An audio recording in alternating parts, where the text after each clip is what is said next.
And we are live. We've actually been live for 10 seconds, but I We're pump fake what? too. We're We've been really? live for 10 seconds, but I Are you? We're Clive Owen. no. You're not going to start with a pun. I'm going to pull up the chat here on my phone. You guys know the drill. We're streaming from a different part of the world, actually. I mean, we went Charlotte to, to Yenoville. Danya, I'm just showing my appreciation for you by starting the day with a pun. Started the day with a pun. Magnus and Hikaru started the day with a draw. I think we Yeah, win. once a pun around, we see that the game between Magnus and Hikaru is already done, which means we get Armageddon. We do indeed. And I'm just going to accept, Hikaru is already you know done, what? which means we get Armageddon. Accept the offer. It's a draw. Done. Okay, I just accepted the you know what. And now I think people should be able to chat everywhere and anywhere. And people seem happy. I hope they are. Apologies again. I know that you heard me saying sorry a bunch, but Danya is awesome. He literally is driven Yeah, it's okay. back and forth today. Yeah, I was at the Charlotte Chess Center this morning, and now I'm back in home base. But I apologize. This is my fault. I should have gotten up earlier. Oh no.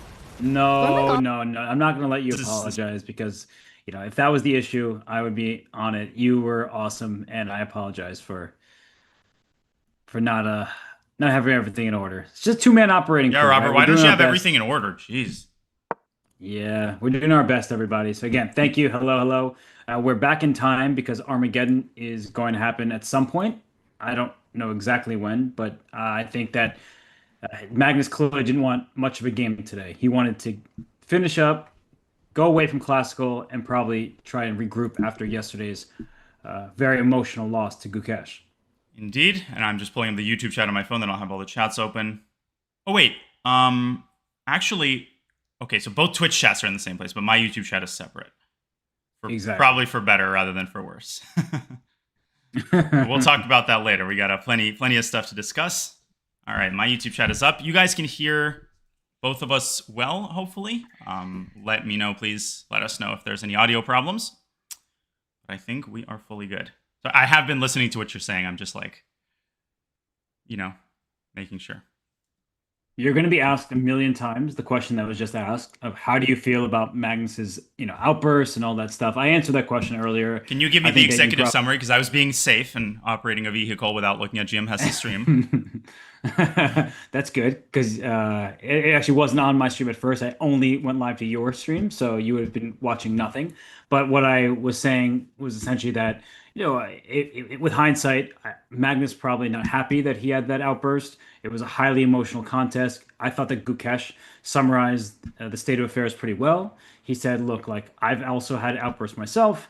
I was a game that he kind of is proud of in the sense that it's his first win over the the former world champion, the world number one. Gukesh is the world champion, but not the way necessarily he wanted that first victory to go. And I think that is a good summary that Gukesh was, as he himself said, that 99 out of 100 times he loses that game. Yesterday was a lucky day. I don't think it was just luck. I think he fought tooth and nail to the very end. And sometimes you make your own luck. And Gukesh is a fighter. He is somebody who will absolutely claw to the bitter end. And for the actual emotions, the outbursts, whatever's Keep going talking. viral on social media, that's really less of my concern than the chess that we see. I'm sending off one last important text, and then I'm fully with you. So please keep talking. I'm listening. Okay, that wasn't. I thought you were being sarcastic. No. I am actually listening, but I have one final thing to do to ensure my full and total peace the next few hours. No worries. No worries. So yeah, it's gonna keep happening. It's okay. Like there's gonna be Gukesh fans, there're gonna be Magnus fans. Like again, you want me to be clear about it. I don't think it was great that Magnus slammed the board. I bet you he doesn't think it was great. It was not intentional. It wasn't thought out. It just was an outburst, a rush of emotion. So that's all I got for you. I'm not going to be super controversial. I actually don't really care for the controversy so much. I would rather just focus on the chess that we see. And I'm excited to see more chess, including the Armageddon between Magnus and Hikaru coming up. So I know you are. I'm just looking at the position you have. I had to open the stream to see uh, which game was up, and it's Fabi against Wei Yi. And Danya, I feel like there's been a little bit of sleepiness in the playing hall today because several players are down about 20 minutes on the clock. So Fabi down a lot of time, and Wei Yi continues to impress in the opening stage of the game. Yeah, I mean, I think there's a bit of an emotion hangover, if that makes sense, where after a round like this, not just, Magnus and Gukesh, but just all of the players are just kind of, everything is still sinking in. Let's also not forget that this is round 7, so the sort of standard tournament fatigue starts to play a role. I think there is another rest day, correct? In this tournament, or no? Yes, yes, the rest day is on Wednesday. Can't it be on? Can't we just, negotiate a little bit? And, I think Gukesh really wants to play a Blitz tournament tomorrow morning, I think that would really do him good in terms of propelling him these last few rounds. Yeah, his blitz skills clearly not in top shape. Yesterday proved that. Oh, the terrible, But yeah. oh yeah, just the way he played with just seconds on his clock. Oh, Gukesh. Yeah, no. In all seriousness, though, I do feel like there is a bit of sleepiness in the playing hall, and I mentioned Dunn in particular the Gukesh Arjun game. Like the emotional hangover isn't just for Magnus. I think Gukesh. I mean, something is going wrong in the first 10 moves of the game today against Arjun. Okay, I'm going to flip that board up. And Gukesh. Ooh, I actually thought we had the Gukesh game up, but no, that wasn't the Gukesh game. Ooh. Guys, you were saying right before we went live that Gukesh is in some trouble, and I didn't know what you meant, and now I think I do. Let me keep my thoughts fairly brief, Robert. I think, okay, first of all, personally, I kind of have a bit of a hangover myself. Fortunately, not literally, but in the sense of having to opine on, these things that happen and that go viral, and what do you think about like who behaved well and who didn't behave well. And I think people can understand my perspective in that, like, I've had to navigate that kind of swamp times 100 for, like when you have to do that for like 6 months straight. I kind of just want to settle in and watch chess. I really do. And people know that over the years, I've gotten much better at handling my own emotions. Obviously, banging the table in an online game is not exactly the same thing as banging the table during a game over the board.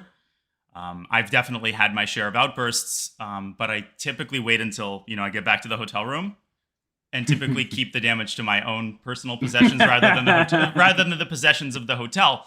Not that ever happens. We chess players know how to keep things in check, well, literally and figuratively. But it would have been better if it didn't happen. And, I think we're moving on now. I don't really know how my opinion, if I even flesh it out, is going to like impact anything. So I don't know. Yeah, I haven't really thought about it in a proper sense, if that makes sense. no, it does make sense, and it's because we're so focused on trying to explain what's going on the board, and people are going to come to their own conclusions of what happens off of it. But I do think that I feel badly for Gukesh generally because every moment people are questioning legitimacy of his world championship crown, and even in Hikaru's recap, which he Oh I think yeah, released a little bit too soon, we had a but Truman Dewey situation there, didn't we? we did indeed, and I think that there were unnecessary swipes. It's pretty clear by Gukesh's own words after he won the world championship title that he doesn't believe he's the number one player in the world, and that's okay. It's not his fault all this stuff happened. It is his fault he won yesterday because he put up stubborn defense. But like everyone wants something from Gukesh, and it's just not really great for him. Like I like that he is so stoic. I like that he just focused on the chess. I mean, he did let out a smile, gave Gajewski a fist bump, and kind of went on with his day and gave Yeah, great you really interview. rubbed it in Carlson's face, Gukesh, that he smiled after he won that game. Unacceptable. No, it's truly. I mean, he is incredibly mature, and it's amazing to see Gukesh thrive. By the way, thank you, Chili Mo. I see you there on the YouTube. Appreciate Oh, you. thank you. Appreciate I see that everybody. as well. Oh, But I think that for Gukesh, like there's all these questions that he like has to answer that shouldn't even be asked in the first place, right? Like he's just constantly being compared hmm. to essentially to like this moving target that like why can't he just play his best chess? And also he's 19 years old as of a couple days ago. Like his best chess is ahead of him. So Yeah. I'm just excited to see where the future takes us. Will say though, Danya. I'm not particularly excited for Gukesh's position in this game. He has played this incorrectly right out Yeah. of the gates, and we're 10 moves in, and black is significantly better. I got the hand. We'll get to the game. I'll keep my thoughts on Gukesh 30 seconds or under. I completely agree with everything you said. There's a legitimate and serious discussion to be had about the World Championship title, about possible changes to it, about large scale changes to the system. Do we want a more tennis inspired Grand Slam system in chess? None of that concerns Gukesh in any way, and his level of self awareness from the moment that he won the title, from the moment that he captured Ding's rook and forced the bishop trade, is honestly nothing short of unbelievable from someone who's under 20 years old. I had the pleasure and privilege of interacting with Gukesh in Weisenhaus. Actually, he was so toxic that I left early. Just kidding. Gukesh was exactly the same way that I see him on camera. He was just, model of behavior, really classy, and honestly an unhateable individual. Anybody who just throws pot shots at Gukesh is projecting. Like that is one of the best ways to see whether someone has problems with themselves, is if they are just, I don't know, giving Gukesh grief for absolutely no reason. I think any parent in the world watching this would want a 19-year-old like that. Done a couple quick things, and then we'll talk chess because that's what my focus usually is. Thank Yes, you to yes. Birdhouse in my yard. I see that $19.99 dono over there on YouTube. Appreciate that. And I will answer one YouTube comment. Normally I ignore it, but it's saying stop babysitting Hess. Gukesh is fine. He can handle it. See, this is the problem, right? If you don't say anything for Gukesh, you're like anti Gukesh, and you're just letting everyone attack him for no reason. But if you do say something nice for him, now you're babysitting, and I feel like there is no win. So I'm gonna move on from the conversation. There is no win. I do appreciate that Gukesh is his own person. He is doing a great job of handling all the critiques and the media in general. But I am going to move on. So I saw your comment. I read it, and now I'm moving to the chess because Danya, I'm looking at this game and look at the clock. By the way, Gukesh is down 34 minutes. He is facing a pair of bishops on an opening board, like c takes d4, knight takes d4, knight c6. That seems like a very natural continuation for black, putting pressure on white center, trying to expand in the near future with e5. This looks wrong. Looks really wrong for Gukesh. This came out of a Pierce, and hopefully I'm moving on the right board. I think I set up the analysis board as the big board, as I should have. This actually came out of a Pierce, and that is, a mild surprise in and of itself. We know that Arjun has a propensity, let's say, for, I don't want to say second-rate openings, Robert, because I would argue his main opening is the French, which is, okay, it's more of a third-rate opening. No, just kidding. It is more or less a first-rate opening nowadays, given how popular it's gotten. Here we see a Pierce. Traditional Pierce, knight f6, knight c3, g6. E7, e5 would be sort of the modern Philidor, which has also been played from time to time at the top level recently, but the Pierce really is a very, very uncommon guest. Since, as far as I've been following top-level chess and commentating, you see this once in a blue moon. And I'm not talking about the beer. Bishop g7, bishop c4. And what that was good because I think a blitz at the bar is what makes people play this kind of opening from the black side, or when you feel like you want to play for a win. And Danya, we know that Arjun has a great head-to-head record against Gukesh. He's never lost to him in classical chess. And to answer your question of what does Gukesh do, I don't have an answer to that one because it just feels like the position as the center counter trick happened with knight takes e4 and d5. Things just kept going wrong for white. I can't. Okay, double exclamation mark. I think Arjun learned the center fork trick more than 2 decades. Actually, he learned it when he was coming out of his mother's womb. So I don't know about the double exclam. And the computer seems to be in a very wholesome mood today. It's just praising just about a 1e4 double exclamation mark. Gukesh knows you need to control the center with your pawns. What a surprise. But let me be serious for a second. I have seen bishop c4. It is far from the most common move. I personally play bishop e2 here, known as the classical variation or Karpov variation. I think that among the top players, this has maybe the best reputation. In addition to this, of course, white has an entire menu of options, Robert. The Austrian attack with f2, f4, considered the most aggressive and most theoretical option.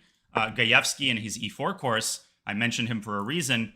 He recommends bishop to e3, I want to say, which is also a very well-reputed line. So you've got many options, but Gukesh with bishop c4, usually this move is followed up by the move queen e2 as far as I know. And the idea is twofold. First of all, you are preventing the center fork trick. We should also discuss, Robert, maybe you can help me out with this, why knight takes c4 is not a thing here. But queen e2 prevents knight takes c4 because you can take back with the queen and there's no d5.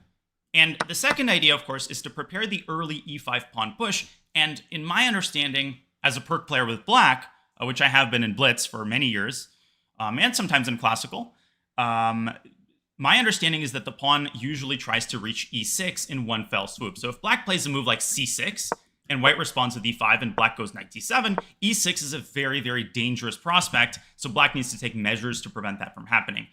Castles, however, or sorry, h3, I've never seen before. I have, but I feel like not in this exact position. And I played the Pierce growing up. I had the, well, in America, it's called the Perk. Yeah, the Perk Alert by Chernin and Albert. That was like the only chess book I had. That in Zurich, 1953. But you had chess books? If Sorry. Yeah, just Keep two going. of them. I'm going to grab some water, but I'm listening. Oh, I was going to say that instead of h3, if white had instead started with the queen out to e2, I think what black often does is go bishop to g4, pinning that knight. So h3 takes away the g4 square from the bishop. I'm just grabbing some water. I got you. I got you. But h3 takes away the pin, and that's why it was played. And by the way, everybody, if you could keep us up to date if and when, not if, when the Magnus and Hikaru Armageddon game starts, because we definitely do not want to miss that. And I am keeping an eye out for it, but sometimes these things just like appear without any advanced warning. So do let us know. Wait, starting now? No, it didn't. You're just saying it. I don't believe you. I was just checking for it. So, oh, it did start. Danya, come back. What the heck? As I was saying, sometimes these things just start out of nowhere. It did. Danya, come back. Okay. Well, this is awkward. Sufficiently awkward because I need Danya to. I'm coming. I'm so sorry. I'm coming. No, it's not your fault. I was just saying how Danya, they never really announced. Man, like we don't know. When it's like every second that I take to myself today, something crazy happens. It's just ridiculous. It's one thing on top of another on top of another. The game wasn't preloaded, so it just all of a sudden appeared and then began. And okay, so before you get a break, Danya, we're gonna have to break down this position. Hikaru is about to be down to 6 minutes, and for Magnus playing his trusty Catalan style, white is down a pawn, but you could see that black is a bit cramped over there. Queen c8 does protect the bishop on b7. c5 may be in the air, Danya. Yeah. Sorry, just a second. Okay, so b3. I hope people can see the board on both boards. Yes, they can, because I can. Okay, so I play this with white, actually. This is g3 semi-Slav, believe it or not. Like, when I play d4, and when I don't play the Jabava London and my opponent plays the Slav, I play this line. And this actually is something I'm familiar with because black can't play a5. This is huge. If Hikaru had played a5, of course, then the idea is to go knight b6 and to win the game very quickly. So black has to allow a takes b4. And that's a huge problem. That's a huge mistake by Hikaru. He confused the move order. Yeah, I don't really understand why black should be doing okay, but maybe what Hikaru is relying on is that once a before bishop b4 happens, black can soon try to play c5. I say try because there's a knight on a4 and a pawn on d4 trying to prevent it. But how bad really is this for black? If I had to keep my comments to one word, I would just say no. Just no, do not engage. Knight to d3 is a very common idea in order to discourage c5 and potentially kick the bishop away. As you're saying, a7, a5 is now possible. Where did Hikaru confuse the line? I've actually never seen move 8, queen c8 before. If I just rewind here for a second on the big board, I mean, I'm used to a6 being completely automatic. And Robert, here there actually is a line where white plays b3. I've played this move before against Viktor Lesnichka, the Czech grandmaster. You can find that game if people want to look it up. And this line actually was really popular at some point where white just lives with this pawn. It's very double-edged. But here, of course, a3 can be met with a5. That is the whole point. Instead, we see queen to c8 by Hikaru. Magnus is like, okay. And clearly Hikaru confused the move order, confused a file, wires got crossed. And if you come for the king, you better not miss. And Magnus is not going to miss attacking this pawn chain, which no longer exists. No, but black can play a5 to try to recreate a pawn chain with a bishop there, He and he has does. played that move. But knight c4, it threatens not just the d6 square with a big fork, but the b6 square as well. So I think tactically speaking, Danya, knight c4 will allow white to just regain the c3 pawn on the next turn. Oh. So wait, knight c4, queen c7? Knight Knight takes takes c3. e3 is which? Bishop c3, knight d6 and f7 hangs. Okay. Or the queen is lost. That's beautiful. Oh my god, I'm going to put this on the board. Knight to c4. Fork is threatened. And you're forking a fork. It's like a double attack where the second threat is a combination, if that makes sense. Knight takes c3. Badoom. Badumts. And then if you go king f8, another discovery. And another fork if the king goes back to e8. Let's not talk about that. And another fork. And I might get a fork in a place I don't want it if I don't stop saying the word fork. Well, I will not stick a fork in him. This game will continue because Really Hikaru. stabbed me in the back there, didn't you? Oh, no, I would never do that, my friend. But I think that Hikaru is such a wily defender. He's very difficult to secure the full point again. So even though Magnus has this idea to drop back to c4 with the knight and then try to take the c3 pawn, the game continues from there. And if black can get c6 to c5 at some point, Danya, then maybe we're talking about Hikaru having a chance to equalize. I don't want to be too basic and really spoon feed the people watching us, but knight to d3, are you suggesting then that c5 is Hikaru's intended response to knight d3? Is that why you don't seem to be taking to that move? Yes, exactly, because c5 opens up that light square bishop trade, and I feel like that's exactly what black needs is more space. And that would sort of more or less justify Hikaru putting a queen on c8. I mean, to me, that could be the only conceivable idea is to, at some point later, play c5. Now, this is not the ideal scenario for c5, but better late than never. You eliminate white's strongest piece, you maintain the pawn on c3, which you can further defend with knight to d5 or knight to e4, and your point is very well taken. What? Magnus might have to fork over the win here. But What do you see? The chat is saying no. I didn't see it. The chat says knight takes c3 now is the engine's favorite follow-up. That's ridiculous. What's up, Benjamin Bach? Knight takes c3 immediately, right here and right now? And then knight allegedly, c4, and you can't stop knight to d6. That's sick. That's disgusting. That's ridiculous. It's like I'm announcing my intention to the entire universe, and I'm giving you 5 hours to stop me, and black has the full complement of pieces left on the board, and he finds it.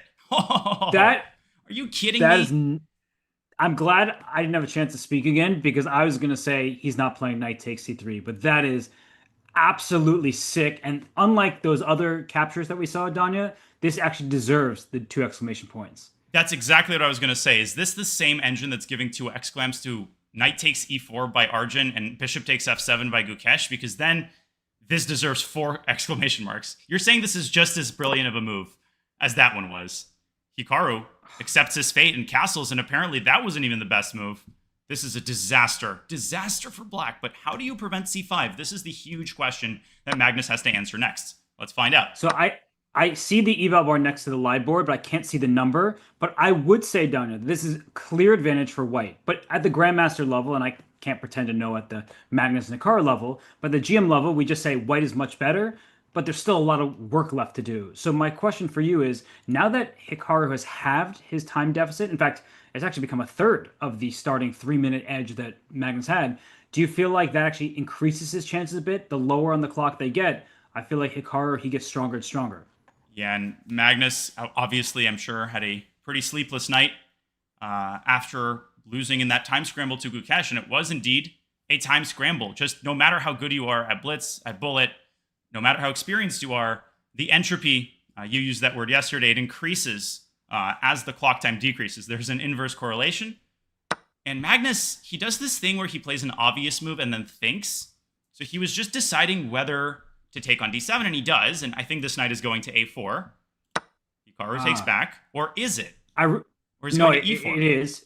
Now, you're correct, but what I like about this, Danya, is there's no knight takes e5 for black. So white doesn't have to worry about his pawn structure getting compromised. c5 is still not available to black because after the capture on b7, the black queen is distracted, and then white would just win a pawn. So black remains cramped. Queen d2, rook c1, all these moves come very naturally for white. What's black's plan? The phrase I've seen in a lot of chess books is the battle revolves around fill in the blank. Here, the battle revolves around black's ability to ultimately push c5. If you develop, as you said, the clamp on that square, it's not just the c6 pawn that's going to be weak. What about the b4 pawn? What about the prospect of a knight landing on c5? All of these things are unfolding before our eyes. And of course, bishop takes a4, b takes a4. Hikaru would run into huge problems. I think he's losing at least a pawn here. And he's praying to God that his losses will end at a pawn, because they most certainly might not. That might be the beginning of his troubles. Rook a6 is a very good defensive move. Yeah, that's, I mean, vintage Hikaru. He is saying, take this pawn on b4, watch out for e2. The rook on a6 now defends that previously loose c6 pawn. So Magnus spends a turn, Danya playing e3, and now for Hikaru, he just has to drum up some kind of counterplay. I don't know where that black queen belongs, but the rook on f8 wants to teleport on over to a8. And what stop? Oh, yeah, there's a queen on c8. And that knight on a4, an example of a knight on the rim that is far from dim, as someone in my YouTube chat says. I wrote an article for chess.com like 10 years ago called "The Knights on the Rim Are Amazing." And it was full of examples like these. Queen takes b4 is going to happen before I'm finished saying it. And watch out, girl. Knight takes b6, rook takes a1.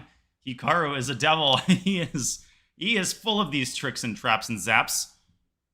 And it's not going to help Magnus's mood to mess this one up.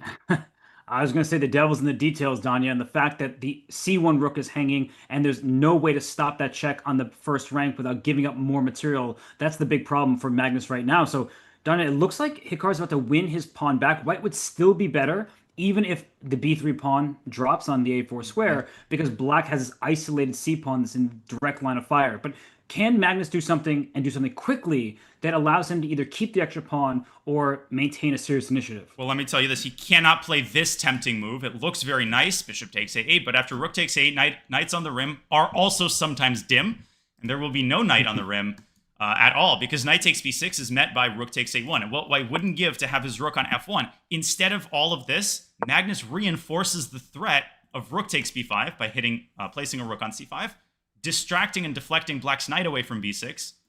Now queen d2 comes to mind, but does that grant Hikaru a chance to take on a4? I think it does. You could actually also take this knight on d5. I know that seems... And he does. There it goes. I was about to say, I know that seems like what every coach tells you not to do, but there is no attack against the white king. Black pieces are way too far away, and structurally speaking, that rook to c1, he says, okay, I'm going to protect my loose rook on a1, but Danya, I mean, this feels like the pin is going to be annoying for Magnus to deal with. The pin is annoying, and I'm looking at moves like bishop to d3 or bishop to e2, and this is why the trade on d5 looks ugly. If black can actually plant that bishop on f3, you're only 2 moves away from queen c8 to h3, and there we go. I mean, Hikaru kills 2 birds with 1 stone. He says, okay, I'm going to make some luft, which is going to be important because there's a lot of tension down the open a file, and maybe he'll bring his rook to b8. He's drumming up serious counterplay here. He's got chances. Yeah, he's creating luft and war at the same time with an h5 move, Alpha Zero style. But Danya, I think one thing that black needs to be careful about is not just on the board. Look at the clock. Hikaru is about to dip down to 2 minutes.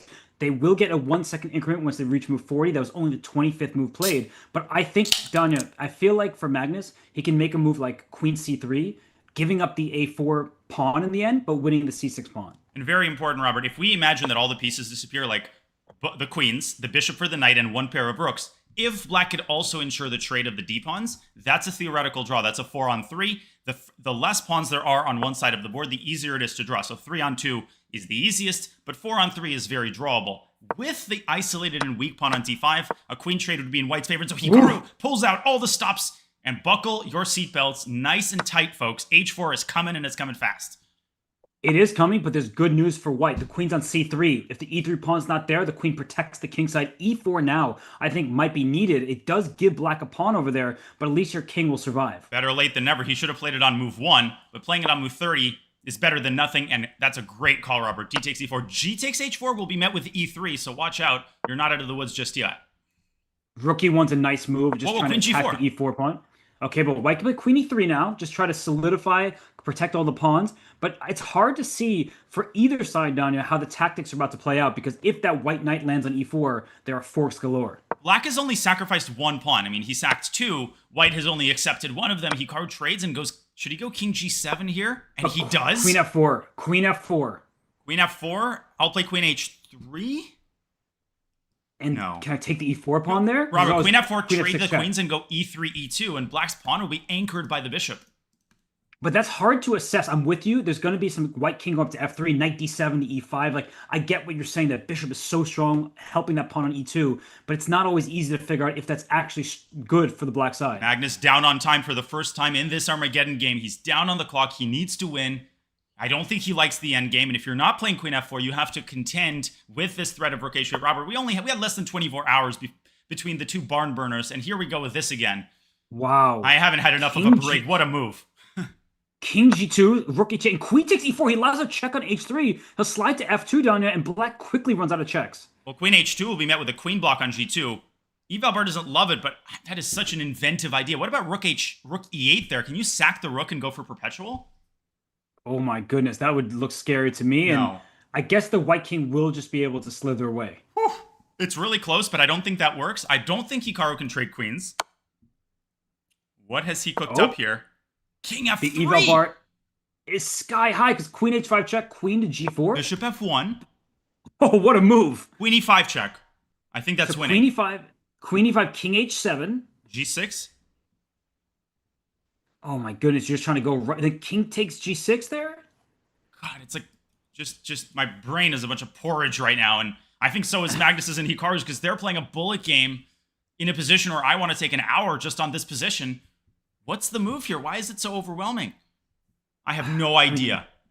Bishop g2 King check F2? is the big threat. King f2, the bishop goes back, and Oh! king f4? What? Are you kidding me? It's the best move. And rook h4 check is nothing because the king will run to e5 or potentially And then- back to f3. And I can even go to d6, c7, and it unfortunately reminders the Gukesh game, but here would be a rook ahead. Don't do that because black will win back the rook. So rook h4 check is off the table. That won't happen. 40 seconds for Nakamura. I can't believe this. The king is perfectly surrounded by pawns that are protecting all of the key squares. This is ridiculous. And if bishop g2 or something like that, it's just a one-move threat. Okay, so queen rook h2, h4 is threatened. Yeah, rook h4 is necessary. Queen 5 check first. It's so easy to miss, though, and Magnus will not miss it. Can he take now? Okay, so he probably can't. Is there some kind of queen e8, king g7, knight e6? He takes the bishop, and I don't see why not, Robert, because rook h4 check now is just an empty move. King f3, and black is out of checks. Wow. Hikaru is going to be out of Armageddons to lose. And queen d2, just queen e3, no longer rook h4 check available. So it looks like Magnus has secured all of the problems, and he is well on his way. But still, Hikaru is always tricky. Always tricky, but Magnus hits that golden 40th move where you get a second increment. That's enough given that he has 30 seconds. But it ain't about the time. Hikaru's king is surrounded. 1 second on the clock, and there's nothing left to do.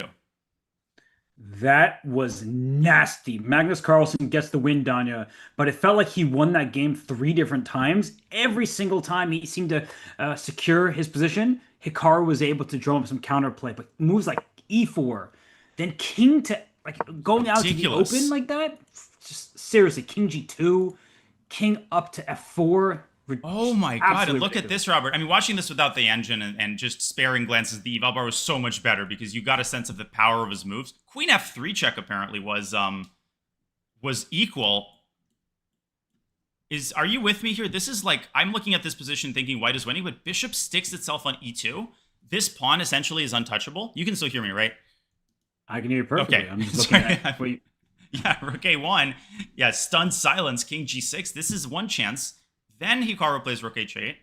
Queen takes e4, and apparently you had to... Oh, I didn't even see that this pawn was hanging. And honestly, oh my god, king g6 here, seriously. And white's best move is king f3. Are you sure we haven't programmed the King of the Hill engine here? Are you sure that this is an actual stockfish telling me these moves? Can you clarify one thing right there? Yeah. If after queen e5 check instead of after queen e5 instead of king g6, if black took on e5, is the evaluation winning for white? It's not winning, but it's like 0.6 actually. But in a game with both sides under a minute, I would say it's at least 50-50 that white wins and converts the extra pawn. Yeah, I mean, it just looks terrible for black because you have a light square bishop that can't really attack anything. The knight on c5 is excellent, and you can kind of move around for a long time. In fairness, Robert, I will say that king f2 was also actually even no less convincing than king f4. King f4 had the panache and the pizzazz of a beautiful king move. But king f2 is a functional king move that wins the game because queen h2 checking takes f1 and simply no follow-up. If you play queen takes g3, you have to allow the forced queen trade. King f4, queen h2, tricky move by Hikaru, but Magnus remains on top, and he is on top of the leaderboard, tournament leaderboard, as the other games are still going. Wow. I mean, what a game that was, Daniel. I feel like there were so many little moves from both sides that I can't even appreciate right now just because it happened so quickly. Whoa, whoa, Um, whoa. what are you woeing about? No, I just What thought was that me? big things were afoot, but maybe they're not. I think we actually do need to ultimately get to the current position on the Gukesh game because I keep interrupting you. And we were still talking about the Pirts when the Armageddon started. Oh yeah, we're talking about Chernin and Albert's. It's called Perk Alert in Mm-hmm. America because they can't pronounce names correctly, but Peart's Alert, I guess, would be technically correct. Either way, that book was awesome, and I played it my entire childhood. I still like to play the Pearts in online Blitz, and I think that Arjun is loving the opening because Danya, look at this position. It's even material. At first, I thought White might even be a pawn ahead. Black has the centralized queen on d5, the light square bishop. White doesn't have one of those. And I feel like if you continue to develop your pieces, bishop f5, rook a8 to either e8 or f8, depending on how the game continues, push your pawn in the center at the right moment. I mean, Black simply must be better, but I don't see like the clearest way to knock White out. Because bishop f5 could be met with knight eg5 or knight fg5, and we'll get to that in a second just to complete our analysis. So the move h3, you said that you're familiar with it, and I'm seeing an opening explore a lot of games. Knight takes e4, still a lot of games. Where was the actual mistake here? So after d5, I mean, the computer's already very skeptical, and there's no way that Gukesh willingly went into this and planned to play the correct move, which was knight to g3. And after knight to c6, it's very clear that Black has solved all of his opening problems. It's about equal, right? But instead we see the move knight to c3, and after c5, it's the same concept as, let's say, in the Jababa London or the Verisov, right? You're not recommended to put a knight on c3 when you have a pawn like this on d4 because it's immediately going to get attacked. And Eric Rosen, he would just take the c pawn and put it on c3. Just get that knight out of there.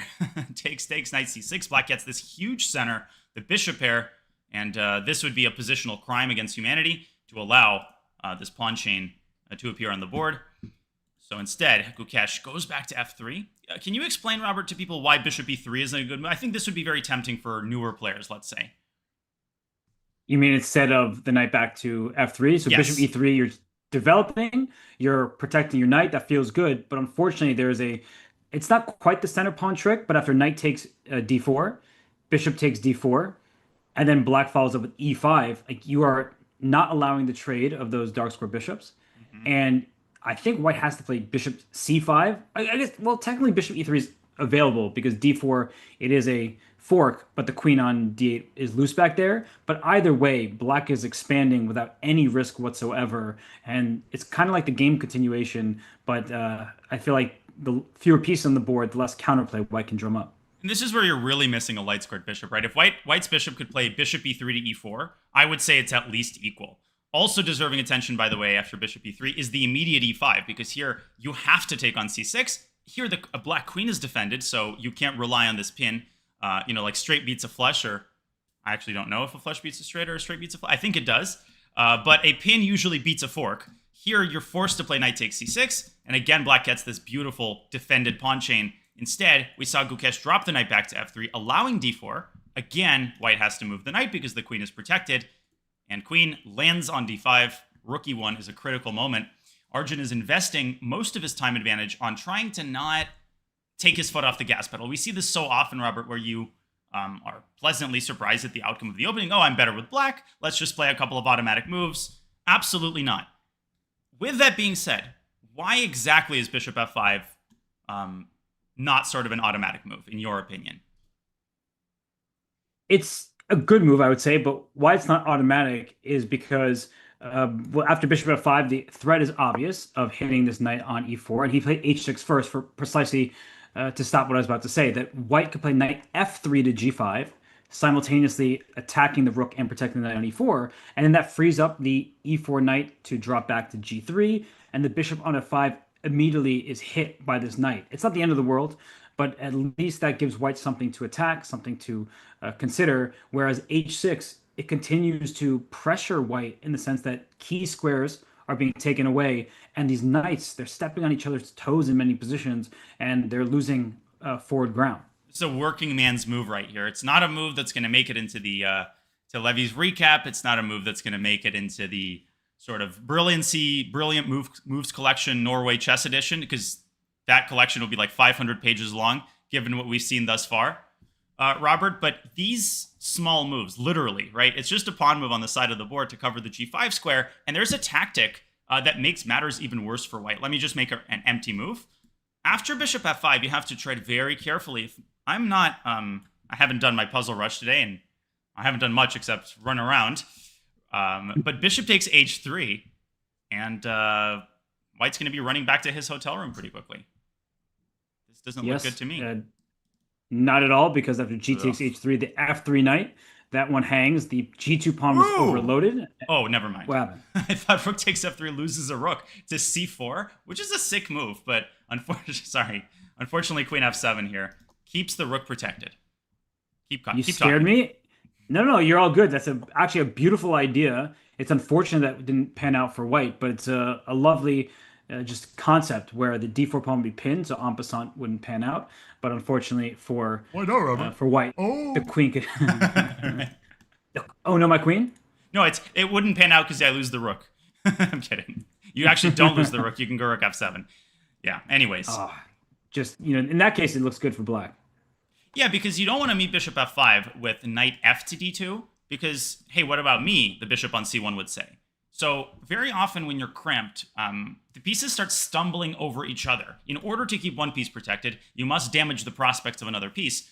Speaking of prospects, the c2 pawn has none, and black's got every prospect of attacking it after bishop f5. If you do drop the knight back, the knight to b4 will happen. And I think a move like a3 here, I wouldn't be surprised if in fact, I would be impressed if Gukesh manages to keep his composure and, sort of accept his fate. Yeah, I'm going to be worse for the next few moves. He's not very good at defending, though, is he? He hasn't done that much this tournament, or well. Not at all. Haven't seen him defend tough positions, maybe even slightly worse than this one. But I do think that Arjun, he's kind of flying beneath the radar. He did have a tough stretch in this very event where he beat Gukesh. Everyone was looking at that head-to-head matchup between the youngsters from India, where Arjun continues to assert his dominance in their head-to-head matchup. But then he immediately lost 2 games in a row to Fabi and Magnus. Oh, how could he? Losing to Fabiano and Magnus, end of the world for Arjun. But he has that one early classical win, 2 classical defeats, and otherwise he's drawn. And I think Armageddon's done it, haven't gone his way either. Actually, no, they have, because he beat Hikaru in Armageddon. Hikaru let him checkmate him. Oh yeah, that game. I forgot about that one. Jeez.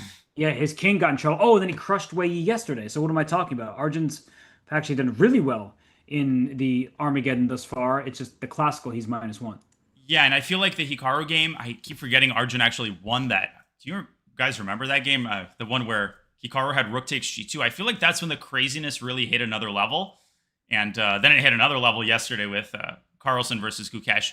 I will repeat what I said a couple of days ago, Robert, where there's this tendency I notice where, a memorable game will happen and everybody will start calling it like, okay, this is Gukesh's Immortal. This is the most famous game of all time. Like, I still think that like Marshall Levitsky or Adolf Anderson's like 2 Immortal and Evergreen game, that's still going to be maybe the opera game more famous for the time being, but it was a very memorable experience, that's for sure, just to observe that. And I think we did a pretty good job keeping people invested, even though it seemed like Magnus was a couple of moves away from victory. He was. Yeah, that was an unexpected result, but also a fantastic game overall. So we just continue to see great chess and sometimes blunders in Norway 2025. So, Danya, we're looking at this game here between Gukesh and Arjun. Arjun much better with black, has almost a 20-minute lead on the clock. Should we maybe take a moment to look at some of the other games? Because as I look around, one player in particular, Ju Wen-jun, seems to be really struggling also with the white pieces against the lowest rated player in Norway Chess Women. This looks really bad for white to my eyes, and she's down a lot of time. And Sarah Kadam now has... Wait, who was playing Humpy? Oh, it was Vaishali playing Humpy, because the pawn structure maybe people will understand, is like a reverse Benoni pawn structure, which is precisely what the two Indian players, Vaishali and Humpy Canero, played yesterday. That was a pretty topsy-turvy game as well, ultimately ended in a draw. And that Armageddon happened after the Magnus game finished, Robert, and it ended with a one-move rook blunder, heartbreaker for Humpy Canero. But here, we have a position that you're saying looks bad for white. Really? Can you explain Yeah, why? I thought the black would be able to get rook b8 and b5 in quickly, but this knight f3 move is quite annoying as Oh, well wait. because you're gonna get knight e5 and pressure the black king side. So maybe I don't have time. It just felt like because a4 has locked the queen side down, and Yeah. then black has this pawn break available to her, I thought that this would be quite valuable, but maybe it's just not quick enough. Your point is well taken. Like if the B file opens and the sort of direct assault on the B2 pawn begins, white's firepower, right? The brunt of white's forces are concentrated either in the center or on the king side. They might not be able to trampoline back toward and sort of reorient towards a defensive posture fast enough. So that's why I think Ju and June feels the heat. She plays knight f3, and the idea here is not to play knight takes d4. That actually is not a threat. So for instance, you could play a move like rook to b8. I'm not suggesting this is the best move, but it is a move. Knight takes d4, I think, drops a piece to bishop c5, if I'm not mistaken. Rook e4, yeah, I mean, f5 or even the simple queen to d6 should win the game. Queen e5 takes... Okay, whatever. There's no way that Ju and Jun is No, going to subject herself to this. queen e5, just f5 there as well. Like it's just winning for black for sure. Oh, and rook takes d6. What am I... Yeah, it's like I haven't had my coffee this morning. Well, I haven't. Rook takes d6, and black wins the knight. So it's not a threat. How does black use this tactical fact about the position to her advantage? Do you think rook b8 is on Sara Kadem's radar, or is she thinking about something more forcible, like rook a5? I don't see why rook b8 is bad, but rook a5 looks a little bit more direct. So I actually like rook a5 now that you mention Well, I like rook a5. I like commentating with Hess. I'm having my it. coffee in the morning. Ju and Jun probably doesn't like her position. Can we put some moves on the board? Rook a5, I will play devil's advocate with rook e5. I love Okay. white's, but I think white's winning. You definitely do not, but I appreciate I you don't. trying to stick up for the position. What about just rook f to a8, defending that rook and replacing one with the next? f5, you have bishop f6, don't you? Yes. F takes c6 there? Bishop takes e6. Oh my god, the queen! Look at this line. Yeah, The queen is trapped. exactly. Okay, bishop Exactly. f6. Now, very important. What is the point of this move? The point is that because of the lateral control of the fifth rank, you will not be able to play f takes c6. So I decided to play this move immediately in the hopes of stirring up some counterplay. Robert did not bite. And you're going to bite off this queen on h5 because it, ladies and gentlemen, is literally trapped. You have to give up an entire knight on e5 to save the queen. And then God won't save neither you nor the queen. And what's funny about this type of position is that if you had played rook b5, that collinear move, we keep talking about that instead of rook takes rook. I think that Oh, yeah. there are many different options, but I think Blacken's played bishop to d7 there. Or to d5? Yeah, no, but I was gonna say it's kind of like a funny draw if you want it for black, just like back and forth. And then g6, rook takes a5. Oh my gosh, Uh, that's actually a pretty darn cool line. You don't get it. You don't get that kind of action, tactical action every day. no, sir. Yeah. Is this a reverse Benoni? I call this a reverse Benoni. I don't think it's formally called a reverse Benoni. I just think it helps me understand and categorize the pawn structure in my mind. So is it the daughter of Yeah. sorrow? The daughter of sorrow? What? Because Benoni means, I think, like Aramaic or some ancient language. I mean, or Hebrew or some language. It means son of sorrow. Didn't you? How do you know that? I mean, this is like, well, I know this from Howard Staunton. If You are 100% correct according to my Google search. son of sorrow, and when I say it, I'm like, am I referring to like the not very good person? I'm like, no, that's the son of that's the son of Sam. Yeah, that's a different story altogether. Son of sorrow, yeah, because Ben, right, or Ibn, where it means son of, right, and in It's interesting in Azerbaijani names.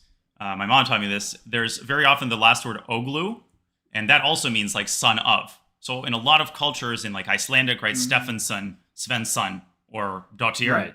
you incorporate like your father's name, Indian names too, into the name. I think it's kind of Or cool. Or mother's name. so like Hito Turkoglu. Oh my god, that's such a good example. Turkoglu. Yeah, Turkoglu. you Son of you just he's the son of the country. possibly. Well, that didn't occur to me, but I don't know too many Turkish Oh, players in the NBA. well, it's because you just haven't met them yet. All right, I don't know what to tell you. Um, Also, that you should know at least one more Turkish NBA Alperen player. Şengün, That's not who I was going to reference, but that's a good one. There's one more. an active player.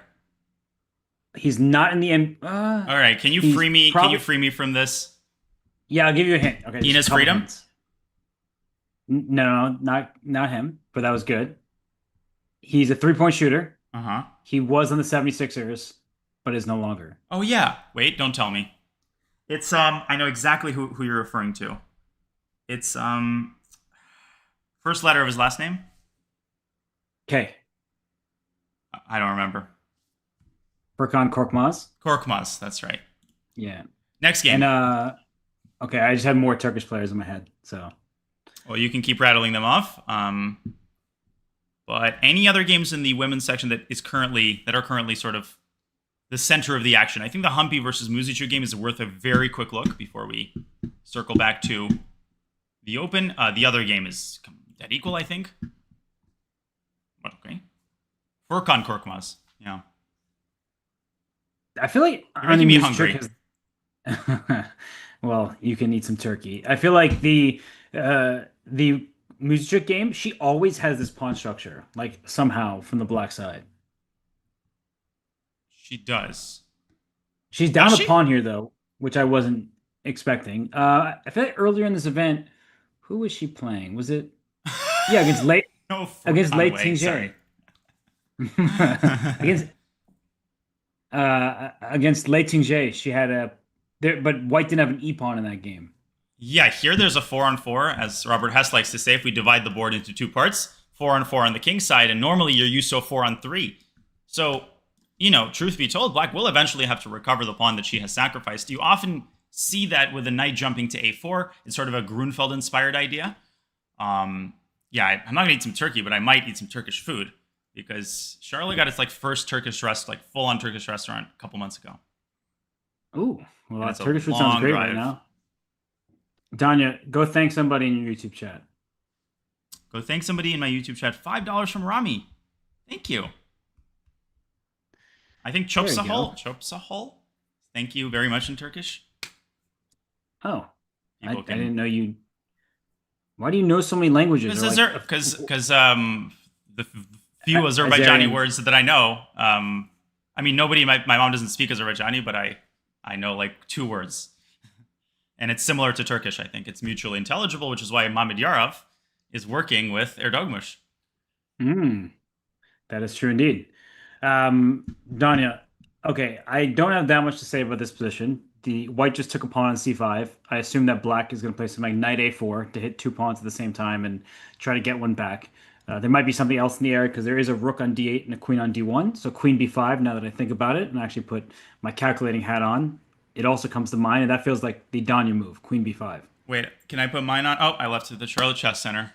Gosh darn it. So you're saying queen b5 next is a threat, or is that a No, response to a move you suggested? Sorry. no, instead of knight a4, queen b5 right away is a Oh. Danya move. No, a Danya move here is to play. Danya would just play c takes b6 and probably blunder his queen to resign. But someone as experienced as Humpy, let's say queen to c2. I mean, that's the most natural And response. yeah, and then knight a4, that way I keep the queens on the board. Does that make a difference somehow? Or rook c8? Again, you and your pins. Me and my puns. I think most people watching will take the pins. Yeah, pins usually take down pawns. They do indeed, and you will take down one of White's pawns. And you also predicted the move. Queen b5 is on the board. And is white even like better here? Like, is white the one contending for an advantage, or is white the one trying to keep black's initiative in check? I think that black should definitely not be worse here, and it's the type of position where the bishop on g7 and bishop on e6 they combine forces to pester the white queen side. So I would definitely take the black side here. I could be over sort of estimating the chances, but black should be slightly better in my opinion. Okay, people in my YouTube chat keep making me hungry. Please stop. Mohammed Fagan. Not only do I know Persian, well, Persian words, I know a couple, but Persian food, don't even say it because I'll have to. I'll have to be eating my kubi day instead of commentating chess, and I think you still want me to commentate chess. I also want you to be well fed though. I think people might be well fed up with me talking about unrelated subjects. What do you think? Well, I will let you get your coffee in a second. Is there a game you want to switch to? This one looks pretty good for black. We've looked at most of the others. The Lei Tingjie against Vaishali game looks like that might either peter out to a draw or they'll play forever with white nursing a tiny advantage. I'll quickly show the position here. I'll quickly show the position just so we can at least have a brief sense. Yeah, time situation is totally fine. It's a bishop versus knight, so technically it's a material imbalance, Robert. But I don't think that imbalance impacts the flow of the game because neither side really has any attackable pawn targets. That's just my intuitive feel. Maybe I'm missing. Maybe like white will play d4 and start developing some initiative in the center, or black will eventually get to the a pawn. I don't know. There's one long-term issue that I could see for black, and it's not just knight versus bishop. And your knight maneuver is well taken. But what I was going to say is that if white gets c4 and successfully, white can try to get an outside pass pawn, and that's something to keep an eye on because black has double pawns in the center, which means that pawn mobility is not a strength for the black side. And you've heard me say this a million times now. The side that controls the pawn breaks is often the side the advantage. Black playing d5 at any moment will make the e5 pawn extremely vulnerable. A pawn's best friend is another pawn, so you want to keep them in contact with one another. So d5 is not completely and utterly out of the question, but it seems highly inadvisable. The f file is semi-open for black's rooks, but white has already covered the f2 pawn. And white can try to play on the queen side. You do have control over there. So if c4 happens, there could be a 3-on-2 pawn majority for white down the first 3 files over there. And Lei has struggled tremendously in the Armageddon. Vaishali seems to excel in moments where it's total chaos on the board. We saw Lei lose a game that might flow under the radar, but another crazy barn burner of an Armageddon against Ju and Jun, the women's world champion. So I think she would like to decide things in the classical. That's not going to mean that she will take crazy amounts of risk for no reason, but I think that there's still some life left in this endgame, and it's something to keep an eye on. But I think we've kept enough of an eye on it for now. Queen to c2 is on the board in the Humpy game, and let's go back to Caruana Wei Yi because we haven't looked at it yet, and I think for very good reason. I haven't looked at it all, and I see lots of trades. So are you saying that this game is gonna end in a draw? No, I'm not saying that at all. I don't know why you would think that I'm suggesting that by saying this is the most boring game of all time, but I think it just might end in a draw. Well, it's just to point out that the c6 pawn is under attack by 2 of white's pieces. But if you take with the bishop, you're walking into a pin. That could be very dangerous. And if you take with the queen on c6, then I think that the a2 pawn or maybe the b3 pawn, they come into quick fire. I mean, queen b2 at the right moment is a perfectly reasonable reply, if the c6 pawn gets captured. Maybe you have to look at Daniel, the a8 rook. That might be something to keep an eye on. But it does feel like black has sufficient play and a lot of activity. Yeah, any Grunfeld player, I think, like Maxim Vachier-Lagrave, right? How many of these types of positions has he had where this didn't come from a Grunfeld? And I actually want to solicit your opinion on this very weird move that Fabi played on move 6, and I don't think it has turned out successfully at all for him. Definitely not what he intended. You could even potentially give up a second pawn, right? Purely temporarily. Like rook a8, queen takes a4, trade. And you don't have to play bishop takes a2. I think it's important for people to understand when you play these Grunfeld-inspired openings, piece activity is the most important factor by far, right? So rook to c2 will be on the board. And honestly, like white basically has to give up both of these pawns to keep black's initiative at bay. Agreed. Looks like black has more than enough compensation, and those pawns will drop, and then white has nothing really to show for it. So, Mhm. uh, yeah, this feels like black is doing well, but you mentioned something earlier in the game, and I honestly didn't look too closely through the opening stage. So, what was it that you were highlighting? Yeah, by the way, bishop takes c6 is also possible. Just very, very quickly. This move, could it be met with a takes b3? No, because of knight takes b3. And let's not forget, there is an x-ray against black's queen. An x-ray is a precursor to a discovered attack. So knight takes b3 will hit the queen from two different places, forcing it to move. And then you will drop an entire exchange on a8. What's funny is this is like not as winning as you might think. The eval is like +1 here, which just illustrates the power of the bishop pair and the potential weak light squares. However, that's not going to happen. And if we go all the way back to the start, it was a King's Indian attack by Fabi. You don't see him playing that like at all, right? I've never seen knight f3 g3 from him, but everybody now tries to find fresh territory where they can. And look at this, d3 bishop g7. I've had this in my career, dozens of times. I've played it from the white side. Bishop to e3. This one was not on my bingo card. Can I ask a potentially silly question? I don't mind asking the question that first comes to mind. Knight g4, what is the point for white? Can you take on c5? Because bishop takes b2 is hanging back there. Wow. So what's the deal? You called it. Bishop takes c5, bishop takes b2, and bishop to d4 is the sort of... It's not really a trap, but I guess we could call it that, honestly. Bishop takes a1, bishop takes a1, and... Okay, we see bishop takes c6 in the meantime appear on the board. This position, it would not immediately occur to me that white is better, but white is much better. Can you believe that? How much better? Like almost winning, queen c1. You cannot stop h3 and queen h6. Yeah, queen h6, knight g5 after that. I believe it because Fabiano played it, and he doesn't typically just make these decisions on the fly. So he was giving up an exchange to get all the dark squares and go for the black king. But that wasn't played, so Wei didn't fall for that trap, so to speak. And Danya, after black responded with d4, his whole point is that the bishop on g2 now can stare through the diagonal. And actually, as the game continued, it looked like white's queen got out in the open, and Wei Yi played it perfectly. He also played the same type of move. This is not trolling, but it's exactly the same idea in a slightly different kind of situation. Knight g5 is met with bishop d5. So not only do we see bishop e3, we have bishop e6, knight to c6, and he overprotects that pawn on d4. So he accepts a slight weakening of his pawn structure, but in return, he gets this massive pressure on Fabiano's c3 pawn, forcing Fabi to play this awkward move. This is what you're talking about, c4. That's, knight takes e4, got 2 exclamation points from Arjun earlier in the game. This gets none, right? c4, the point is after queen takes c4, the bishop stares at that queen, and knight takes c3 is a tactical shot that white will not be happy about. Or d takes c3 first probably is even stronger, but either way, black is picking up material.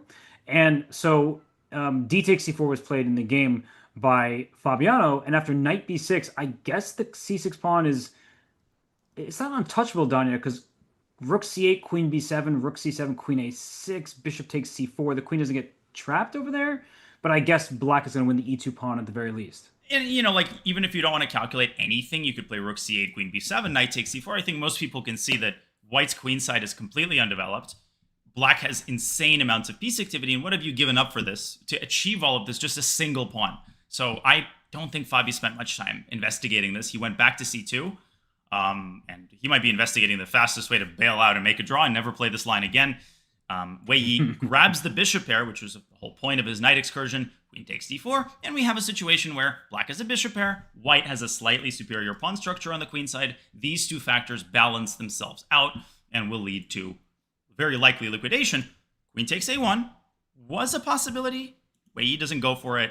Would that be something you would investigate for a sizable amount of time, or do you think that's a reasonable option not to take on a1?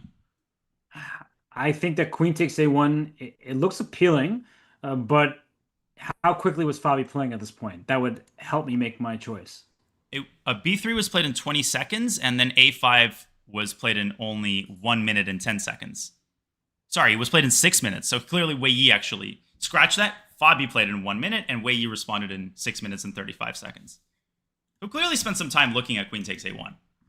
Right, but so for now, I'm gonna be objective and not just focus on Yes. how much time how much time Fabi spent. But he played it quickly, and Fabi's calculation is amazing. But more like to the point, Queen takes A1, Rook takes A1, Bishop takes A1. If we pause for a second, and I'm glad we don't have the evaluation bar on the analysis board, because I want everybody who's watching the stream just looking at the position to comment and share what you think the evaluation is. Do you think after the queen is captured and the bishop lands on a1, do you think it's fully equal, two rooks for a queen? Do you think black is better, having 10 points to 9 points? Do you think white is better because the c6 pawn is weak and white may get some control of some squares and the bishop on a1 is awkward? So I actually want to hear what people think because, Danya, this is a great position to study.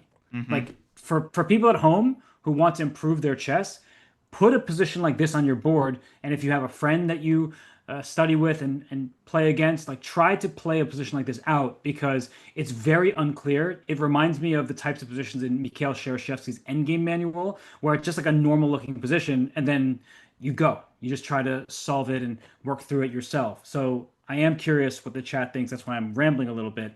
And I see some people saying black is half a point better, white is a bit better. I mean, Danya, I'm going to throw it back to you, but the chat does seem split. I'm going to apply the Naroditsky rule. Just kidding, it's not actually a rule. But I sometimes say that when you have a position and you really don't know, like, you can't seem to get a handle on which side is even playing for the advantage, that's because the position is dead equal. My vote is 0.00. But again, I don't see the eval bar or the engine evaluation either. What is your guess, Robert, and how would you justify it? I'm guessing that the split queenside pawns means that it's no worse for white, and maybe it's ever so slightly better, like You're right. 0.16. Point 0.3 after knight e4. And actually, you're not supposed to take on c6 because queen takes c6 opens up the c file. I was going to mention, Robert, great advice about a friend. If you have someone that a sparring partner, I think is the official name. I have someone like that I'm lucky to call a friend. His name is Roberto Hessio. Forget his nationality, but yeah. So find someone like that. Though not many people like that on the earth. A5 is played, and so instead of this queen takes a1 is, not played, but it's not because of queen takes c6 or bishop takes c6, Robert. It's the long-term factor of these pawns being weak, coupled with the fact that this knight has really active prospects. It's jumping around the board, and Wei Yi just decided, probably not worth the risk, and he turns out to be right.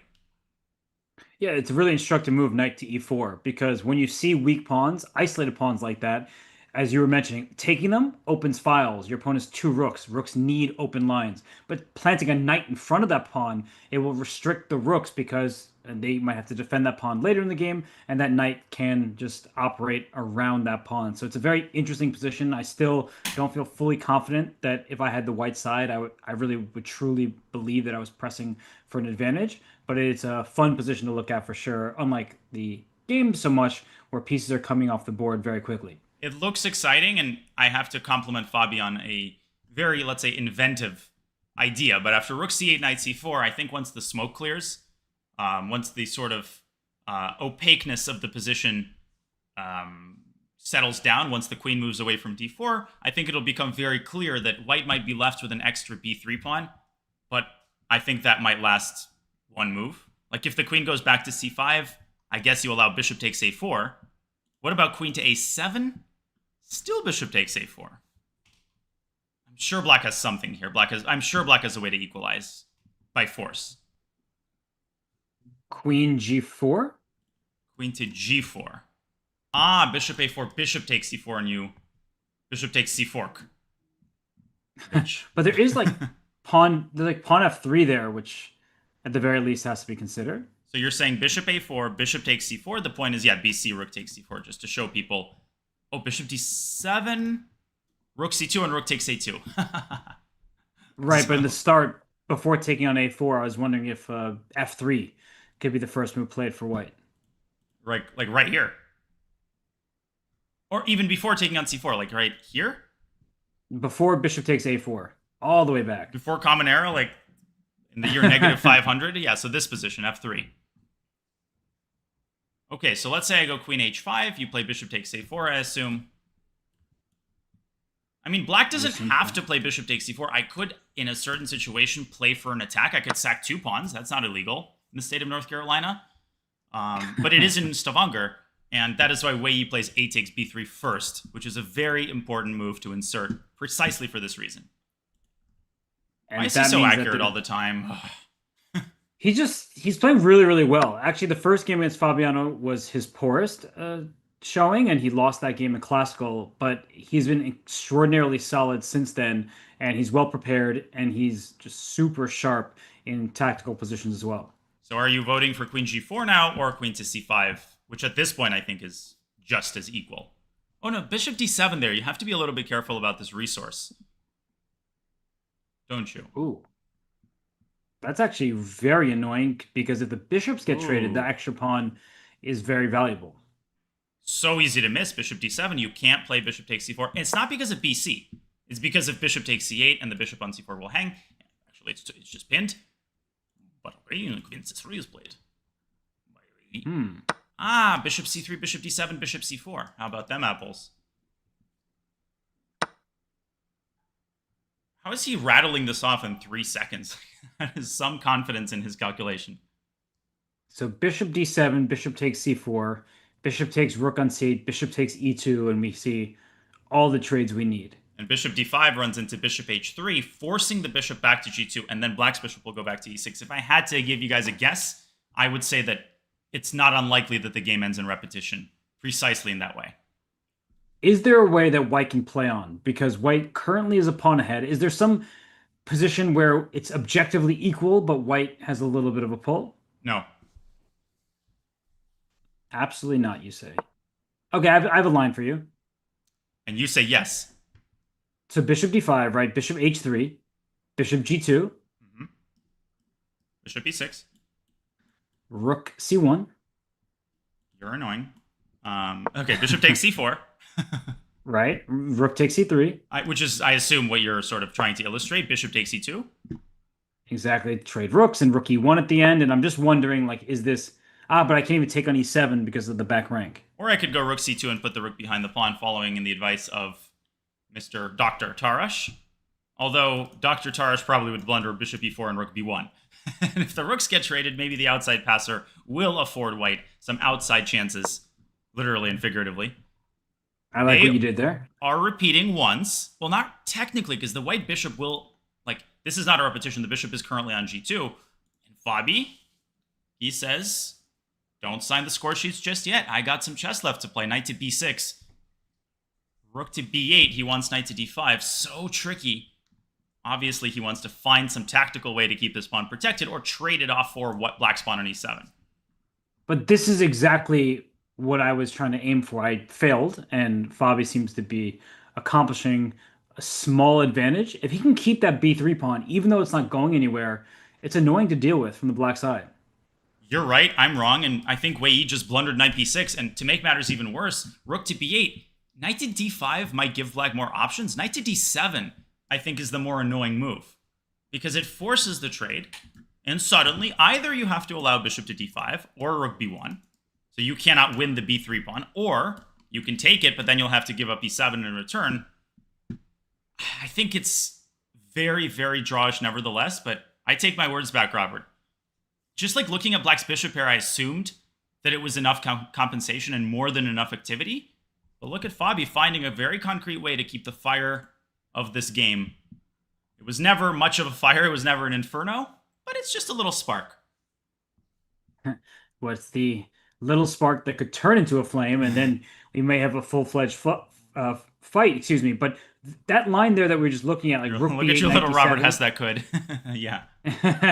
I'm trying my best over here. But that line, like, I would never give the e7 pawn if I were black, because the worst outcome is after a rook gets on the seventh rank to allow the f7 pawn to be targeted. So I feel like I would take on d7 and play e6 as black, and then just try to park my bishop on the dark squares. And essentially what I'm aiming for is that the light square bishop for white doesn't get good access to like a scary diagonal. It would be great on c4, and then white would try to win from there, but it takes a long time for that bishop to wrap around. Endgame play in general at the top level has just exponentially improved. And one of the reasons why is sort of the importance of concrete thinking. I think in the old days, rook b1 might be an automatic move because rook b7 will lose the pawn. But look at this move, bishop to b7, that the computer is screaming for, right? It's a very awkward move. It's an ugly move, and it's a functional move, a Ooh. move that does work. I love moves like that, and that's often how you turn what should be an equal game into one with a nagging advantage. Because the second rook comes to d1, the king steps up to g2. Later, white can even play f4, gain some space on the king side, and black's sort of stuck in place. I was way too dismissive of White's prospects here. This is my own bias. I'm always biased in favor of piece activity. Like somehow I always see the bishop pair. I see well coordinated pieces, and I'm just sort of switch off my concrete brain, or just my brain in general. Sorry, it's usually switched off. I have to tell people when I switch it on, or so it feels.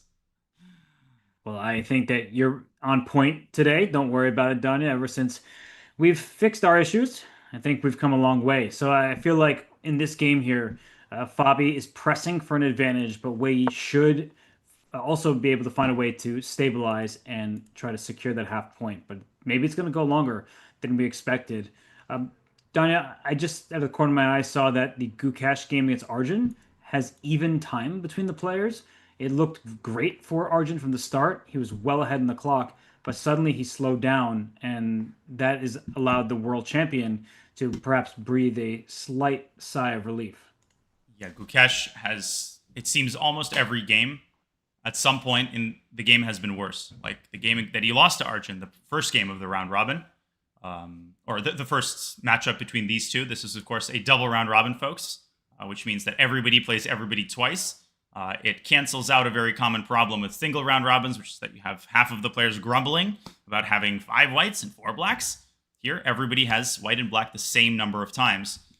But Gukesh has sort of adapted, right? I think one of the things that's so impressive about the tournament is that he's clearly in, like, something is off in his form, Robert, right? And he's had a couple of rough events. He's had a rough freestyle event. So when you're low on confidence and you're low on form, to nevertheless find ways to steer the game in your direction, to keep your legs churning, to borrow an American football analogy, it takes a lot of psychological, mental, emotional willpower.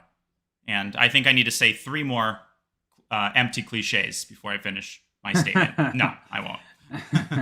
Well, I do hear you because Gukesh, I'm by glad his own my admission, headphones are working. that's just my headphones. That's why I can hear you. Oh, mic Silly drop. Danya. Well, wait. Did you see the clock just change and then change back real quick? No.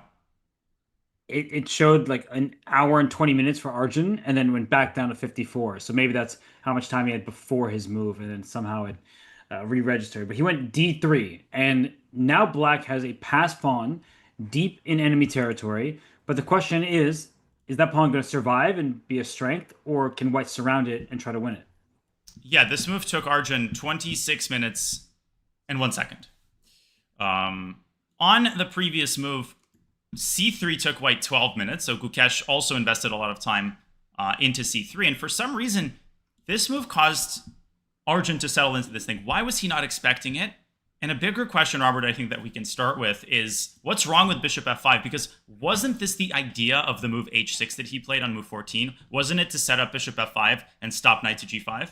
Can you kind of help tease out this very important detail? I'm trying to work through it right now because bishop f5, knight g3. I'm assuming you're just going bishop takes h3 again. And I'm not going to go knight takes d4 and blunder maiden 1. C4. C4. And the idea that I mistakenly proposed in another position, I think will come in handy. Well, Maupassant isn't even legal, and even if it would blunder the queen. You know what's funny, Danya? I still think black is better. By taking? Or Magnus style, queen d7? Queen d7, gh3, rook f8. Sorry, not Magnus style. He didn't play bishop takes h3 yesterday, and maybe he should have. Rook e3? No, it's stupid. Sorry. I was so shocked that that move was even legal that I had to gather my bearings there. But queen takes h3, and I feel like black is in charge? Question mark. Yeah, I hope people remember my reference to bishop takes h3 in Magnus's game. That one was actually like hard to evaluate. I totally agree, Robert. I don't think you need to even find anything specific here. I think you can, like rook d3, knight e5. I think that's forced mate. Yes, that was I mean, my just plan, look at this. This is just overwhelming by. I mean, this is mate with like room to spare. So that doesn't answer the question. That's such a good example of how you see a move that's annoying and you just have to keep calculating. You can't just stop the calculation. Yeah, and I think I was tempted to stop my calculation, but then I was like, oh, I didn't see c4. I acknowledge that. But then it looks so risky for white nonetheless. And rook e3 in the game, Danya, after d3, black is going to play bishop f5. Just in my YouTube chat, I'm going to interrupt you really quick. Dallas, please stop grumbling about the eval bar. There is an eval bar on the live board, which is the one that you want. When we analyze, we want everybody to be experiencing what we're experiencing, which is, and what the players experience when they analyze, which is, well, hopefully, a lack of access to the eval bar. Although I know somebody who might disagree. Yeah, and also, when you see an analysis board, we're often trying to teach you concepts and what the players are thinking about. And we will acknowledge when we make mistakes. We're not trying to mislead anybody. In fact, we're trying to instruct you. And when you're playing your own games, right? Unlike puzzles, where there's a tap on the shoulder saying you have a tactic here, when you're playing your own games, you have to work through the complications on your own. And right now, this game is getting increasingly complicated, Danya. Like, look at Gukesh going after the bishop on f5, and then look at Arjun just saying, well, I'm going to defend my d3 pawn. That is a strength, not a weakness. And if you take on f5 here, Danya, and black just takes back, I assume, with the pawn on f5, then that e7 pawn quickly becomes an e4 pawn, and that is a very healthy, protected passed pawn in the heart of white's position. This position reminds me of something. It reminds me of one of the main lines of the Open Rue Lopez. I've actually had a game with Mamedyarov in that line. Can I quickly, I promise this detour will be quick. I think it helps us inform our conception of how white should play. So when I say Open Rue Lopez, I mean the sideline. I don't know why it's a sideline, because I think it equalizes knight takes e4. So I'm going to quickly go down the main line here. Bishop e3, d5, de, bishop e6. Now, let's see if I can remember this. I think it's like knight b to d2. Or no, c3, bishop e7, let's say. Knight b to d2, knight c5, bishop c2, yes, d4, knight b3, d3. This is the line. Bishop e1, knight takes b3, a takes b3, bishop f5. This is what I'm talking about. Typically, white's main move is bishop e3, short castles, and here there's a whole cornucopia of options. But do you kind of see the similarity? You've got this pawn on d3. The big difference is that white actually has a light squared bishop, which helps put this long-term pressure on the pawn. Was this Hare Krishna versus Caruana? I'm sure it was. I think they've probably had a game in every main line in chess. I'm not seeing like the actual game list, though. I feel like in the Olympiad in like 2018, I'm going to look this up real quick, but I feel like they had this position, so I'm going to check. Bishop to d4 is the most popular move according to Opening Explorer, and then black responds with queen to d5, angling at the b3 pawn. This is actually one of the upsides that Gukesh has. If we compare this position, this type of position, to what Gukesh has, he has a healthier pawn structure on the queen side, and so he could use that b3 square, or could have used it more specifically. If we rewind, if we transition, that is, to the game position, we see Gukesh putting a bishop on d2. We see that Arjun's d3 pawn is so much better protected than it is in the Rue Lopez line, but Gukesh actually could have played the move queen to b3 here. According to the computer, this was a way to keep black's advantage quite minimal. What do you make of this? Danya, I was looking it up. It was Hare Krishna Caruana 2016 Olympiad in Baku. Oh, you said 2018. My wrong. bad. No, you're incredible. I don't know how you know all these games. Bishop takes h3. I'm the worst. By the way, bishop takes h3 here is maybe a reason that Gukesh didn't go for this. And apparently knight to g5. Forcing black to ruin his structure, only then do you take the bishop, and then you're going to win back the pawn with a slightly worse but equalizable position. Those moves like knight g5 are always fun to uncork because it looks like you blundered, and then you make that move before you capture back, and you leave your opponent with these horrible pawns, and then they often grab their head in their hands like, oh gosh, I kind of tricked myself in that variation where I thought I was the clever one, but in fact it is white who seems to be having some chances there.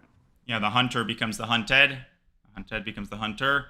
And Gukesh's hunt for the d3 pawn is going to be put off because he's just gone bishop d2, a sign that, okay, he's going to have to settle down and start defending here. I think e5 from Arjun is very likely.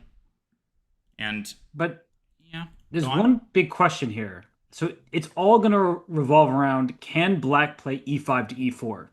So for the moment, black is threatening that move, but white will probably try to trade queens, queen to b3, then play rook a1 to e1. What's going on here? Because I see the small evaluation bar saying black is slightly better, but it does feel like there's a significant degree of risk for black, at least positionally, because white can take over some key squares. I don't know if I fully agree with you on the risk, but I think we should explore that endgame. I don't think we should explore that endgame. I think the players will explore that endgame. One more note to Dallas on the YouTube. I don't want to ban anybody unless I really have to. I hear you. I know that people have different preferences. You've got a large choice of different commentaries. We think this is the coolest place to be. And we appreciate, I hear you. I heard you. You don't need to spam something 30 times and take over the chat because we want to keep it real, keep it friendly. We always factor in feedback. We're reading the chats. We know people have different preferences, and repeating something doesn't generally increase its success rate. In fact, the opposite. That is, I believe, Naroditsky et al. 1997, right? 1999. Again, you're 2 years off. Jesus. Your memory really isn't what it once was, man. Also, MLA style citations, not Chicago. Oh, excuse me. The New Yorker in me is, just so wrong. Man, you got to fly back over the Atlantic for that one to work. Oh, well, maybe that will happen soon. But for now, I'm seated in my chair. You told me to fasten my seatbelt. I have done that. And Danya, we see e5 played by Arjun and Gukesh on the clock. He hasn't moved yet, but is there something to play here besides queen b3? Because queen e1 is a similar idea to stop black from playing e5 to e4, but queen e1 looks very passive and kind of awkward to me. Hello, but I am your old friend, bishop takes h3. It's nice to meet you. Oh yeah, blunder that again? Oh, I blundered c4 again. Oh, here we go with this again. So wait, what's the actual evaluation? Because c4, queen d7, gh3, rook f8, and bad for black. This version, Robert, is bad for black because of knight to h2 and the presence of the queen on e1. Right? Let's compare. Previously, the queen was on d1, with the queen being on e1, and I have no idea why this is the case. After knight e4, white is like stable and better.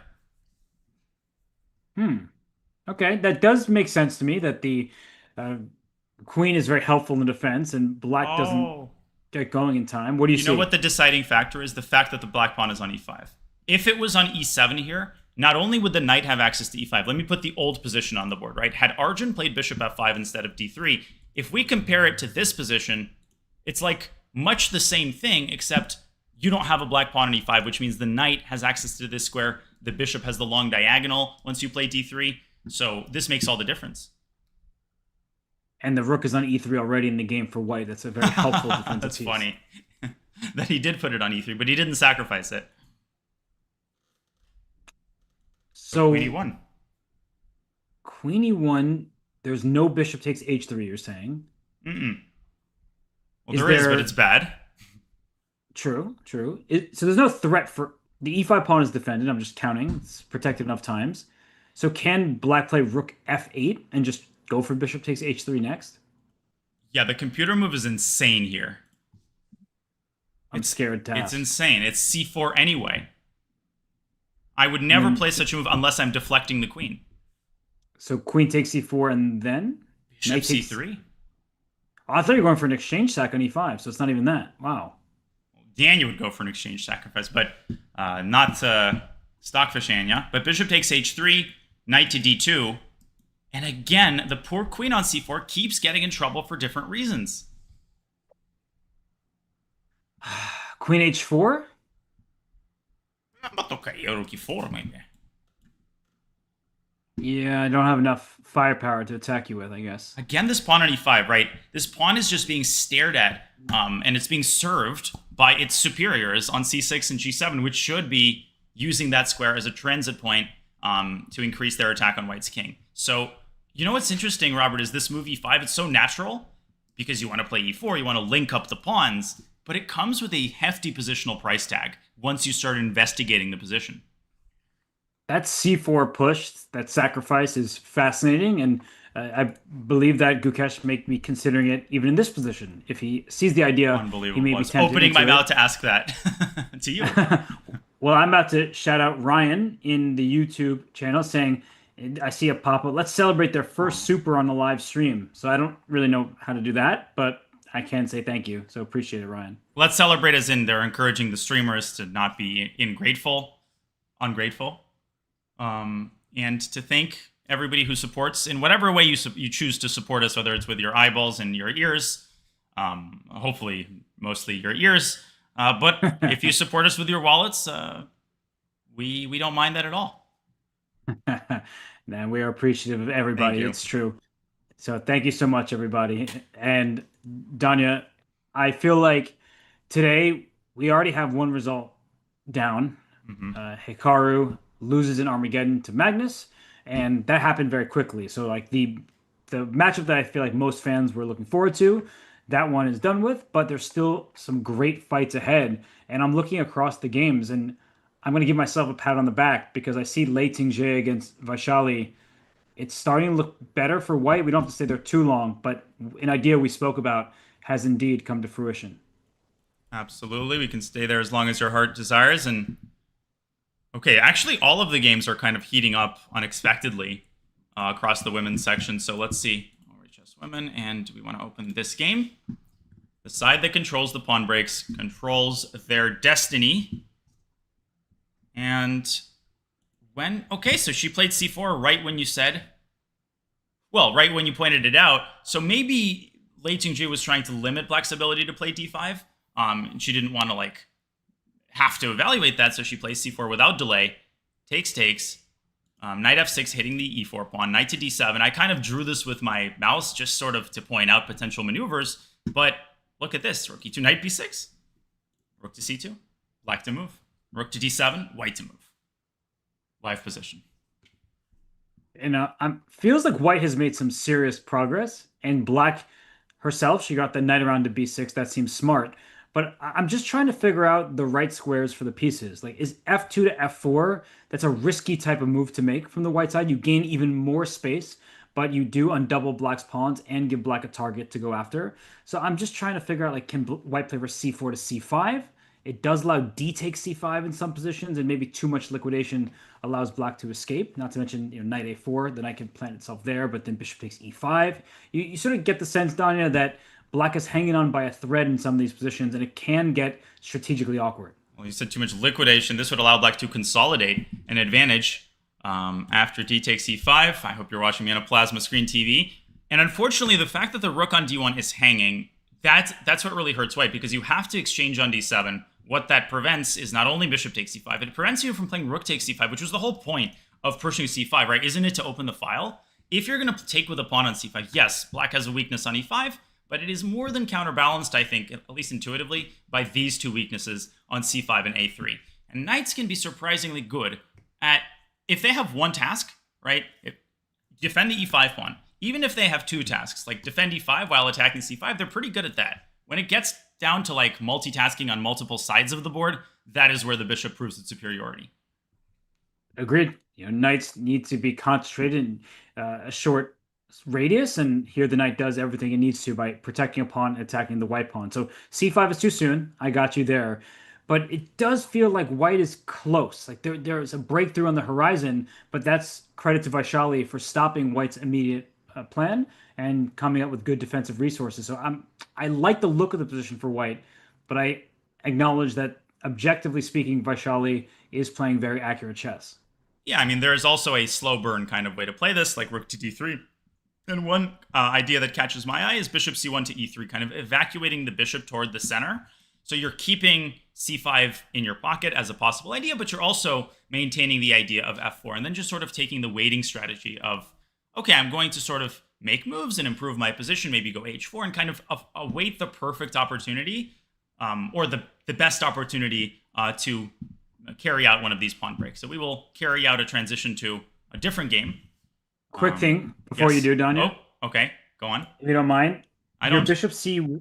Your bishop c1 idea is really strong, and the fact that you said rook d3 first is really important because I think bishop c1 is met by pawn to c5, a very unexpected move Whoa. from the black side. But what black needs is some activity for her own pieces.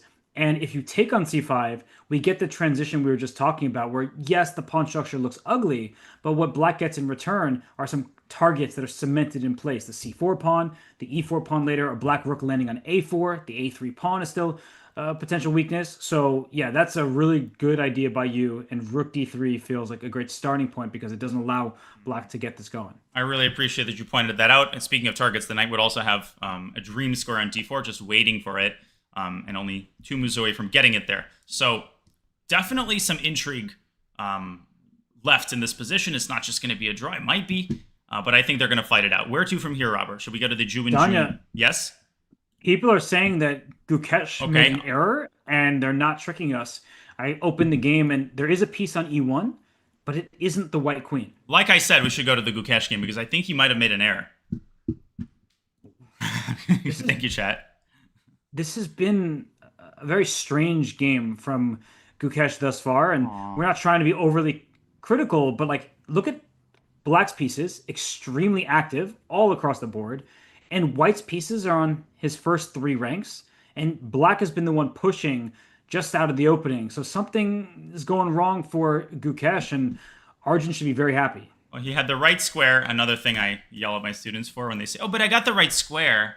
Yeah, but you got the wrong piece, and this idea has nothing to do with Queen E1. Thank you, Greg, for the $20 donation, as well as a very sweet message. It is a pleasure to serve a community like the one I'm privileged to have. So thanks to people like you for helping me do what I'm able to do. Knight E1.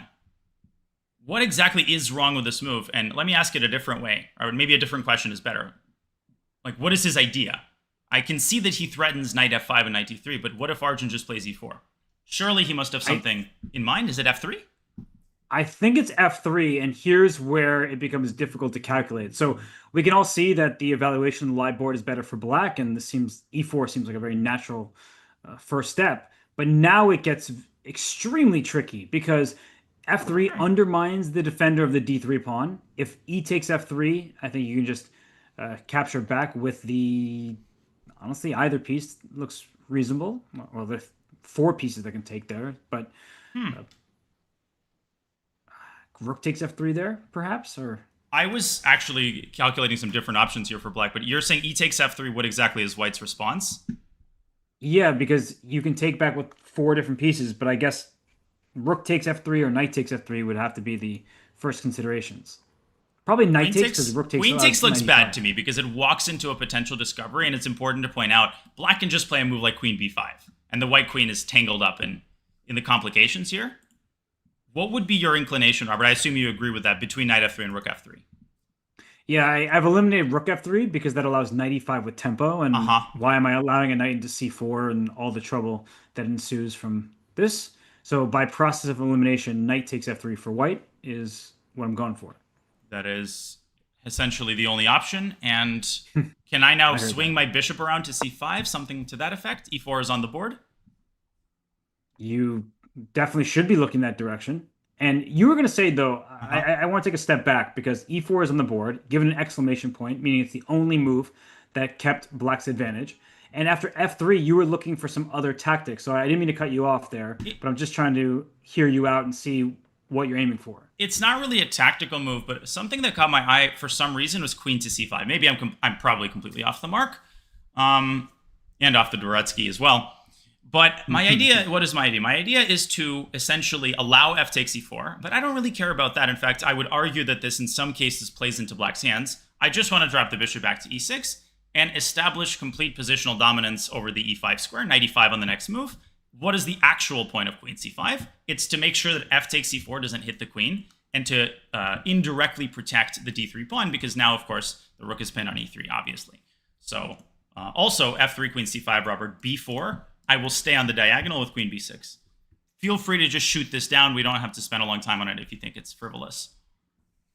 I think it's a fantastic idea. I'm just trying to sort of work my way through it a little bit because f takes e4 does give white a free pawn, but as you're saying, bishop e6, I like to say it's not about the pawn quantity, it's about the quality. And here, that d3 pawn is the best on the board. I can even consider knight e5 right away, although I'm very skeptical about the success of such an idea. Maybe it's not even necessary. You just play bishop back. Can I play bishop take? No, no, never mind. Bishop where? No, no, no, no. You don't want to know. I was bishop h3, gh knight e5. I was thinking, but that's crazy. Oh, I thought you were going to say bishop c8, but you didn't want the controversy. Well, whether I want it or not, I think it's at my front door. I'm going to look. 1 second. Queen c5, f takes e4. The best move is bishop c. It's tied with bishop e6. Really? Bishop c8 is Yeah, as good as bishop e6? Actually, now bishop c8's on top. Is it because, like, why on earth would it be better than bishop e6? Well, maybe you should ask Naroditsky. Is it because of, like, b6 and bishop a6? Like, in what universe is this a better move? I'm trying to figure that out because it also. Okay, king h2, Oh, okay, I guess, is White's response. What is White supposed to do here? It looks like. Yeah, it doesn't really make that much sense to me, but one idea is knight f3 for white. Mm-hmm. Okay, trying to take this thing out of knight e5, sure. And with the bishop on e6, knight e5, knight d4 comes the tempo against that bishop. Mm-hmm. You see what I'm saying? I see precisely what you're saying, and here it unties black's hands to make a move. I assume it's knight c4 in this case. I mean, that looks very strong. Rook takes d4 probably still is good for black. I stopped looking at the. So riddle me this, but what about queen c5? Is this an approved move by the computer? I can also check, by the way. No, queen c5 is best. Okay. I'm going to pretend not to be self-satisfied and smug. It looks like many moves are better for black, including e takes f3. Like e takes f3 is minus 1.4. It keeps changing. I mean, the engine here is on very low depth, but e takes f3 is good for black. Queen c5 is good for black. Queen b5 is good for black. So Arjun just is much better. What about queen b3 for white here? Because we just kind of assumed that f3 is Gukesh's idea. It might have been his idea, but maybe he's reevaluating the situation. Wait, queen b3, knight e5? Ugh. That looks terrible. You trade and play pawn to b3 and you just hold on for dear life? I mean, you have to, because takes, knight takes c4, runs into knight to c4. b3 is just box. Bishop, I mean, it's not the same as bishop c8, but maybe bishop to f8, no, not fast enough. Can I play b5? And what about knight takes e4? b4? No way, rook c1. Black, I think is a bit slow, right? Okay, here's a similar but different idea. h5. I'm just going to spam you with crappy moves. So knight takes e4. I'm just trying h6? to figure it out. Bishop h6. Okay, I rook see. g3, h4. So I hit the rook, right? If you go to g3, I can also just play bishop takes e4 and d2. And once the Gordian knot is untied, this game most certainly will not be tied. We have a move. It is f3. Wait. He's played it. Mm-hmm. In that analysis where bishop takes d2, rook e3? Rook f4. g3. I mean, rook f4, maybe I can... I mean, it's just... f3. Yeah. Rook f4, f3 for white. It's just funny that it's like the pieces are hanging in the center. No. I don't mean to be dismissive. That's a very pertinent idea, but he has played f3 instead, has Gukesh. And I think a big moment here, even if Arjun has a menu of options that keep the evaluation, I still think the nature of the game will be determined in the next move, and he takes immediately. A little surprised he didn't spend more time. I think he should have spent more time. Yeah, that move is given a question mark I see on the stream right now. So queen c5 was stronger, but this is still strong. And knight takes f3.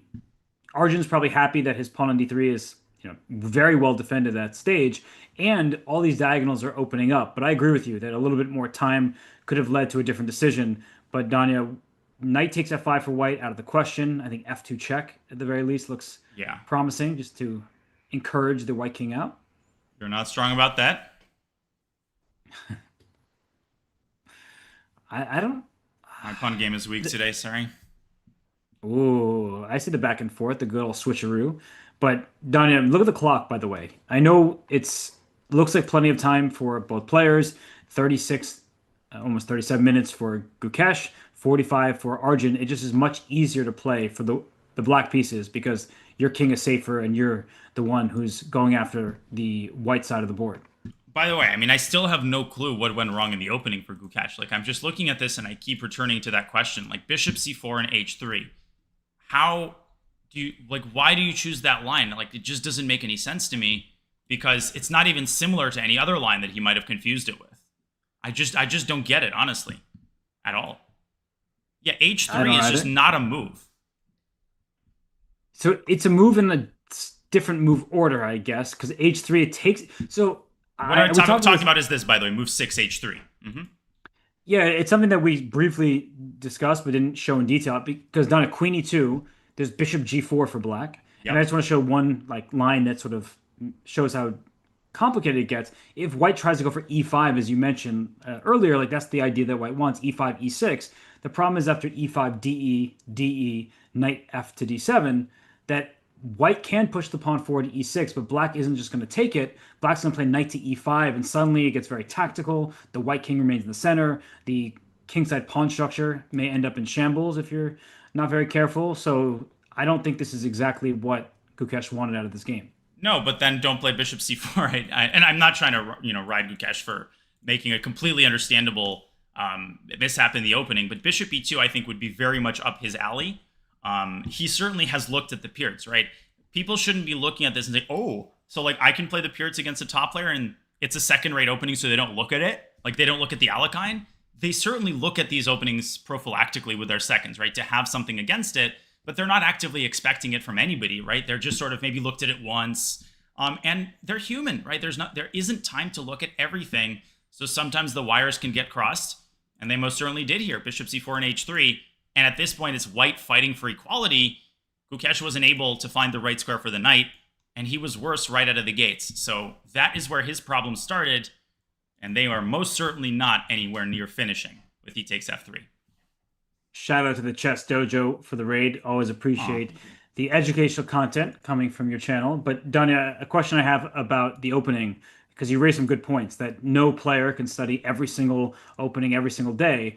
When do you think the last time Gukesh studied to play against the Peerts?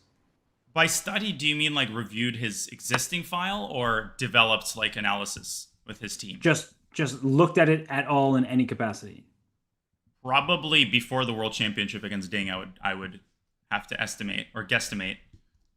And then since then, probably nothing because nobody plays it. Nobody plays it. Nobody events. that Gukesh has played, I think, has ever played the Peerts with any kind of regularity. And you don't have the time, I think, if you're a top player, to just do random review of openings that you're going to face like twice in your professional career. So that makes it a clever choice from Arjun, who also had a very sharp opening in the Armageddon against Wei Yi. We can't forget that he came out fighting, and Wei Yi made one mistake, and then the game was over. So we see that in this game, Arjun well ahead on the clock. He's got 10.5-minute lead there. And in this position, the bishop on f5 is under attack by the knight on g3. Danya, would you move that bishop?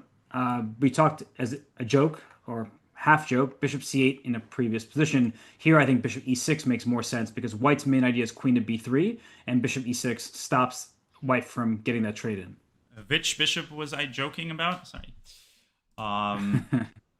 Yeah, I heard there was a Reddit comment that like 60% of, well, mostly my comments are puns. And it's like, really? 60%? So if you like count all the words that I say, more of them are actual puns than comments on the position. All right. That's actually probably not totally wrong. It would be extremely impressive if true.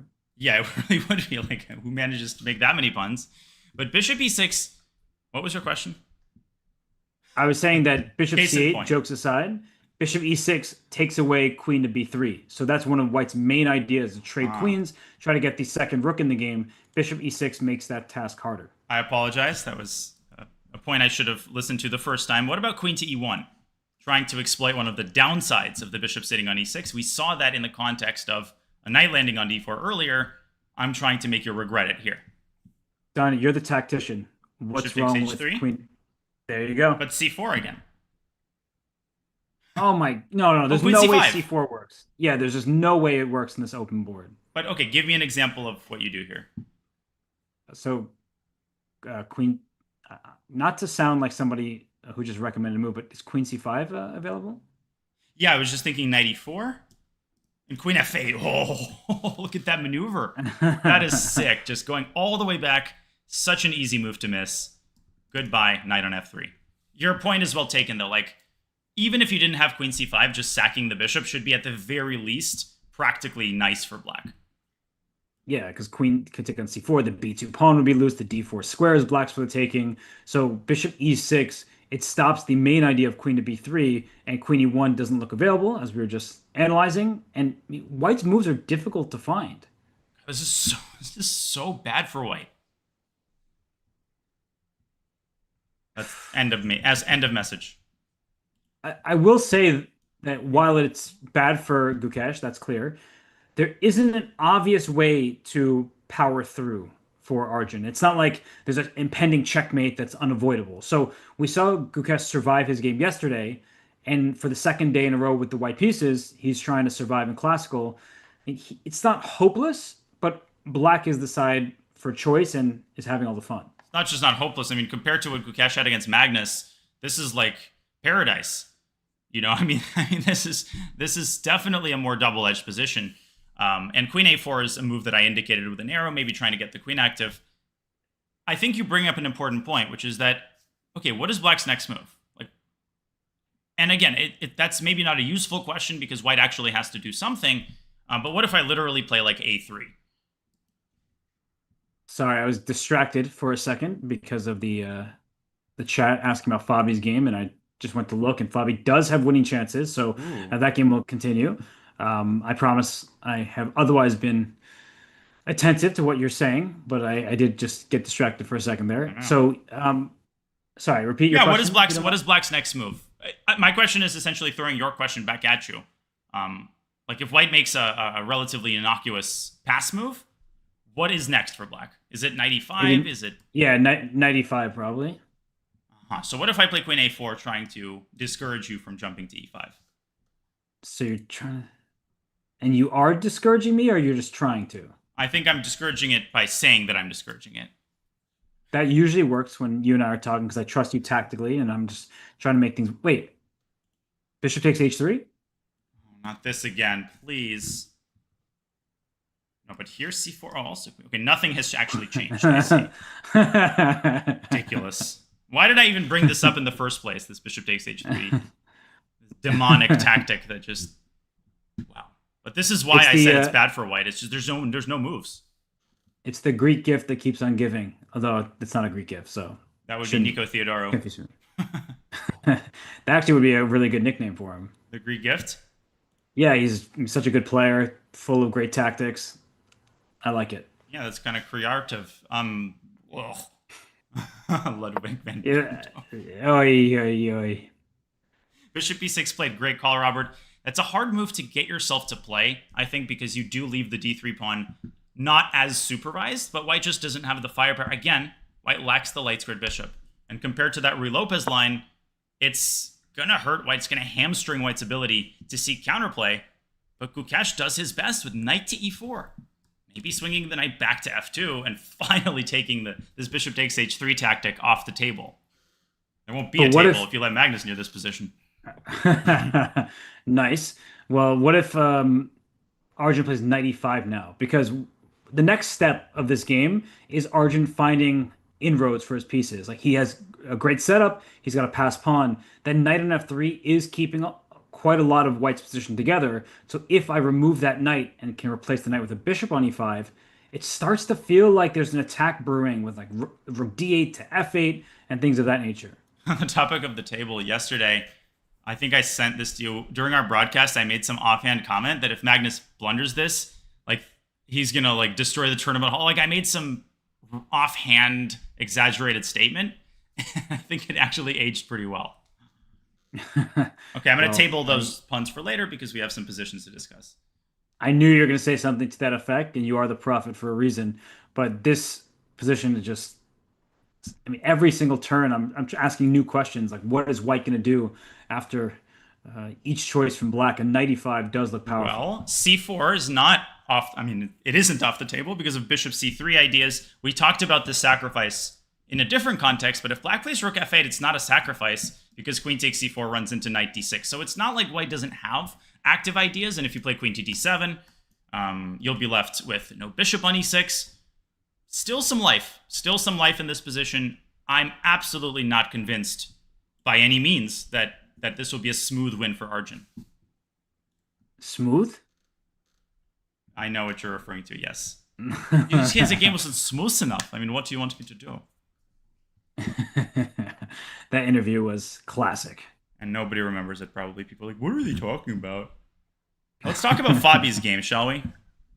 Yeah, and there's actually a reference I'm going to make that probably nobody knows about. But I was the coach of the U.S. women's team at the Olympiad. This position reminds me of the game between Jennifer Yu and Isha Karavade, and started from the opening. White had end up with an extra pawn with a light square bishop, just like this, and end up in a rook endgame, very similar to this, where white push f4 and tries to get f5 at the right time to line up on a target, the f7 square. So Danya, black is tied down, very defensive right now, and for Fabi, this is like the absolute maximum he could have dreamed of given the opening. This is an absolute nightmare for black.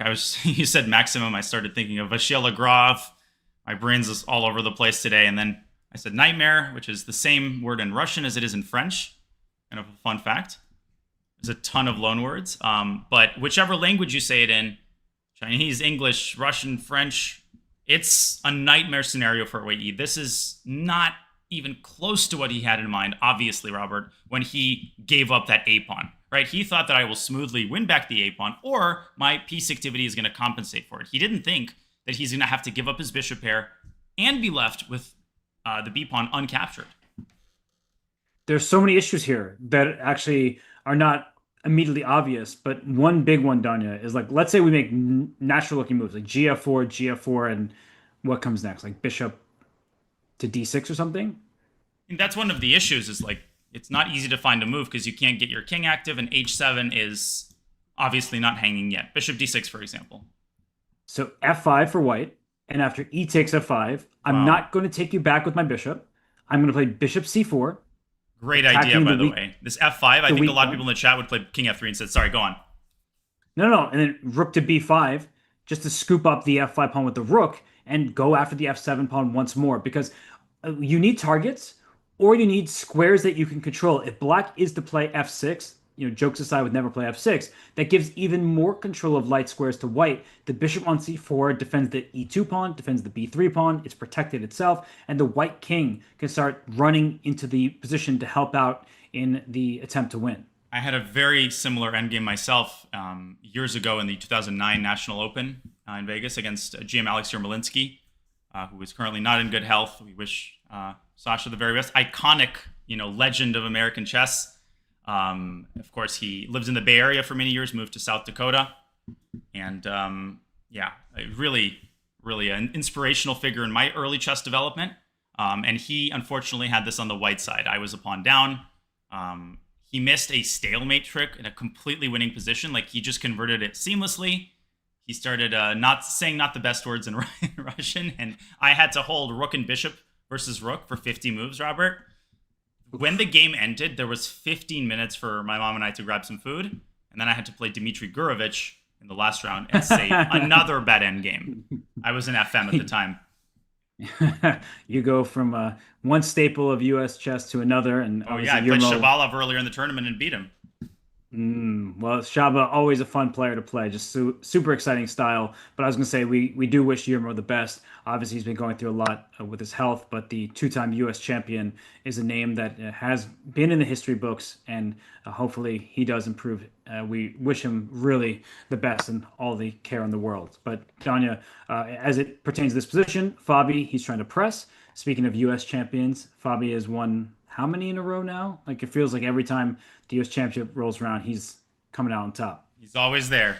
Fabi's just a staple of American chess. And I interrupted you several times during your very wise explanation, so I won't do it again. But I was just really impressed that you pointed, Jennifer, you pointed out this idea of F5 instead of just automatically playing king f3 and maybe even allowing in some cases black to play f5, the principle of two weaknesses, right? It doesn't mean just two weaknesses on the enemy camp. One of the quote-unquote weaknesses can be an asset from your side, such as a pass pawn. So you've got one asset there, and you're trying to create essentially a second target on the king side. You need it because otherwise you're not going to be able to make progress. And by the way, Humpy Canero and Anna Muzichuk, they drew their game, so we will have Armageddon. And why that's so important is those players were tied entering today's action. So whoever comes out on top in Armageddon will be a half point ahead of the other. It's a little bit strange scoring, excuse me. We know that, but that Armageddon game could be crucial as we head to the finish line of Norway Chess. Indeed. Well, you definitely want Alex Yermolinsky's advice here. And he also was a good speed chess player, although best known for his deep endgame analysis in his ICC series, Every Russian Schoolboy Knows. I remember the Riga in 1970 when I had this position against Levoda, not Levodorodin's uncle, who also was Levodorodin. Sorry. I feel like you threw some Ivanchuk in there. Okay. Really, I'm not too impressed with Black's play here, but I remember in 1967 in Kharkiv, I had position. My father taught me Wilhelm Steinitz had. Okay, sorry. Let's continue. Well, I always no, stop. The first of the day, I held myself back. I don't know how I'm still caught off guard when you throw that in. Can Daniel just talk about the positions, or is he always going to be doing his obnoxious impersonations? Like who does he think he is? Like Lenny Bruce? Oh man. Well, I'm gonna take a breath. Humpy against Muzichuk. The Armageddon is not started just yet. Please chat, keep us up to date when it does. I'm glad the world has an ending. Okay, thank you. What else? Any other good news? I don't know. Gukesh, no good news for him. He is thinking. Arjun did find knight to e5. So, yeah, don't know where that leaves us. Arjun, you're saying, did find 95. Good. He did. Okay. You're saying he found 95. He found that move, yes.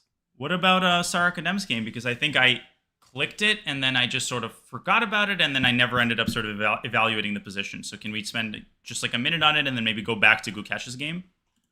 Yeah, sure. Let's go there. It looks like if material count is even, the position is one with opposite colored bishops. The black king, the white king, they both look a bit open. There can be a check against the white king, but of course the bishop can always slide back to g2. Yeah, that's very important, right? Bishop g2, bishop e4. What do you make of this position? It's weird how this has transformed because we earlier had this reverse Benoni structure. The center has opened up in a very strange way. I think if white's bishop was on e4, white would be very clearly better, if not winning, which gives Sarah a ticking clock. Like, she needs to gin up some counterplay in the next two moves. Like, I think bishop g2 is what I think I've heard referred to as a second order threat, which is a move that essentially threatens a threat. I agree with that. Queen g6 is a little bit more direct for white. I mean, hitting the e6 pawn with check, and the bishop will then wrap around as well. It looks a bit scary, but one good thing here in the position for Sarah is, well, besides the fact she's up a lot of time, is that the white king is exposed as well. So I was looking at rook f5 here for black and wondering if you can just trade off the rooks because of the back rank problem for the white king. Yeah, queen c1, queen g1, or something to that effect at the end of the line. Yeah, I think rook f5 is a great move. It also discourages, obviously, like bishop g2, because that just turns into rook takes f1. And let me just put this on the board. If takes, and queen takes f5. Yeah, this check at the very least is going to equalize. Black has a draw in her pocket in the event of queen f1. Right, trade bishop c1 and sign the score sheets. And bishop f1 loses to rook f8. The bishop will be eaten up. I think rook f5 is a great move, but even though Sarah has a nice time advantage, 43 minutes to 19, it somehow does feel like she is in a little bit more danger concretely, unless she can find a couple of accurate moves. And Maybe rook f5 Yeah, puts her on well on the way. yeah. I think that the black king could be in immediate Oh, danger, and rook. Wei Yi made a What mistake. happened? Uh-oh. Let's check it Mistake, out. mistake, take. He did. He missed f5. I think you called it Robbie again because I was thinking of Fabi, and then I'm like Robbie, Fabi, Schmabi. I'm pulling it up right now, guys. Just give me a second. Robriano. Fabi Guarano. I'm just looking here, and I see that the evaluation bar is good for white. Hold on 1 second. Sorry. Where is it? Where is it? No. I just closed it. Hiding. There. These No? sound effects, you're like a pterodactyl. I think I closed the board. Sorry. I will forgive you eventually. Sorry. Just a moment. I mean, you can follow. I'm not gonna make any moves in the analysis board just yet.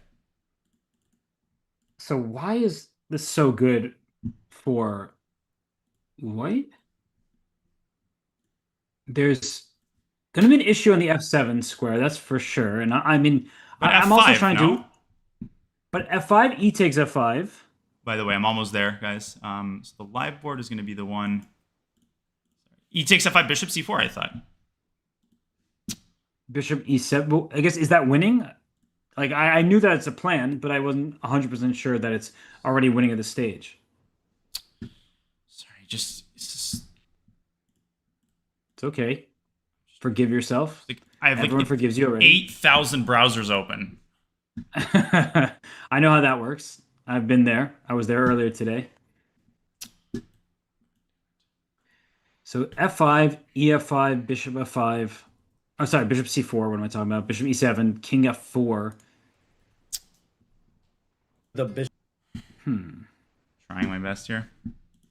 It's okay. It looks like you also caught the analysis board in your grasp. Okay, done. I just have to resize it a little bit, then we're good. And I will be looking at the Armageddon game once it starts, so we'll have the two board view up once that game begins. It has begun. Unbelievable. As soon as you said that. How do we always catch this just like right when it happens? It's really hard, honestly. Should I put it on the small board or the big board? The small board seems fine for now. For now, maybe, yeah. Yeah. A Grunfeld with F3, not a common guest anymore. Yeah. But on the big board, the A file got kind of cut somehow from, I don't know what's going on over there. Yeah. I'm backseat producing. Oh, thank you. I love backseat You're very producing. welcome. Is this good or? Yeah, that looks good. I see the eval bar. You brought that up for everybody. That's kind of you. Yeah, because we're gonna be looking at two games at the same time. Yeah. No, you're doing it all. Trying my best. It's just hard to. There we go. King G4 played in the Fabi game. So this was the problem. Oh, well, that makes perfect sense because instead of wasting time, bishop e7 probably has to be played. The h4 pawn is loose. And then you play f5 and take with the king. And, oh, there's going to be a Zugzwang at some point. Okay, now That's I have amazing. both boards up. Tell me. What is going to happen there on the big board? Okay. Oh, the little board's gone away. It's gone? Yeah. How could it be? Sorry, this is unexpected. It's okay. I mean, producing is hard. Everybody, they appreciate It's you unbelievable. doing it. It's like not. I'm really annoyed. Right? This is. Oh, you fixed it. Oh, no, But it's the same. It's the same board. It's like not giving me an option to. Oh. Just, you got to use a different browser, I guess. Now we can see editing on this. Yeah, everybody just. Okay, I'll use Microsoft Edge. Show Donnie your appreciation. I apologize. He's doing his best. This is You don't really need to annoying, apologize. and it'll take me just a second. You're doing your best, and we'll get there. I'll keep everybody up to date. Humpy and Muzichuk, they're playing a theoretical line, and it gets very sharp. And the King's Indian, I guess it was a Grunfeld, but it looks like a King's Indian now in some ways. And actually, the name says King's Indian Defense, Alekhine Anti-Grunfeld, Neo-Grunfeld Defense. Done. Okay, now I just have to resize it, and we are good. You My are apologies, awesome. folks. I love how it said, "Do you want to use Microsoft Edge as your default browser?" It's like, no. No, If you have to ask the question, the answer is no. yeah, it's like I've used it all this time, not as my default browser, and I've done just fine. How does this look? It looks good. You look good. Oh, you know what doesn't look good is Humpy's clock right now My because she started production with a 3 minute skills. lead. No, that's fine. She started with a 3 minute lead and now she's only up 25 seconds. God, if I press not now for the default browser, I'm gonna have to resize it again. Dude, producing is really Well, hard, man. yeah. Shout out to all producers out there. Thank you to everybody in YouTube. I see you. Yeah. Lots of compliments. We do appreciate it. But okay, Daniel, let's start talking about the position on the smaller board just because Mm-hmm. it's really sharp.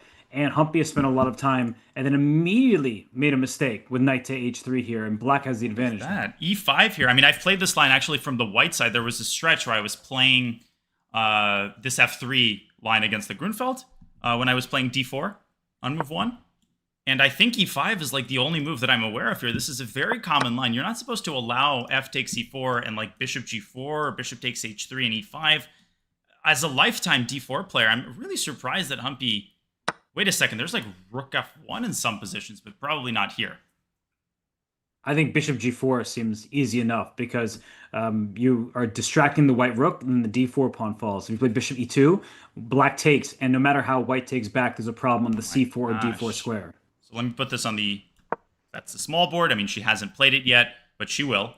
Bishop e2, and I think Humpy just missed that you have no good way to recapture, as you're saying. Knight e2 allows knight c4. You never want to do that. And she, of course, has played it.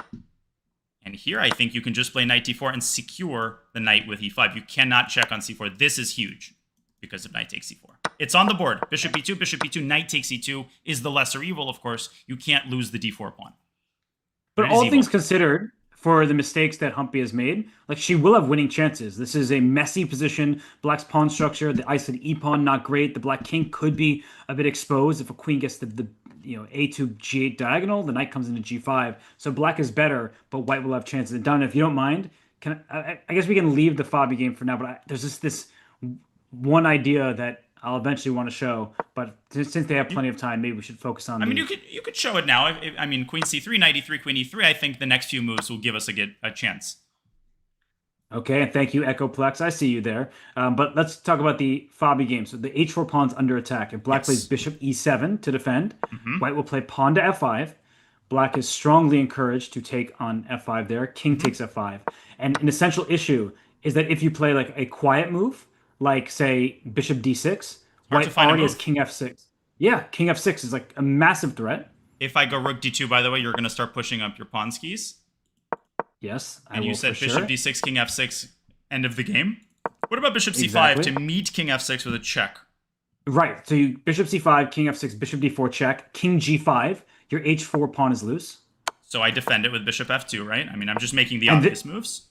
and then I could play either bishop c4, winning your f7 pawn, or I could play pawn to b4, pawn to b5, and make progress on that side of the board. And what's the significance of this move, king f6? Why not bishop c4 here? It's because of bishop e7. Ah, Yes, and that's sort of beautiful. the concept that I wanted to illustrate is that I'm forcing the dark square bishop to go to a new diagonal, and you can't just block. And that's the big problem is that instead of bishop c5, Danya, right? There's just no moves. The king could go to e8 potentially, but then white will have plenty of options to continue moving the Two, king to get the yeah, bishop around.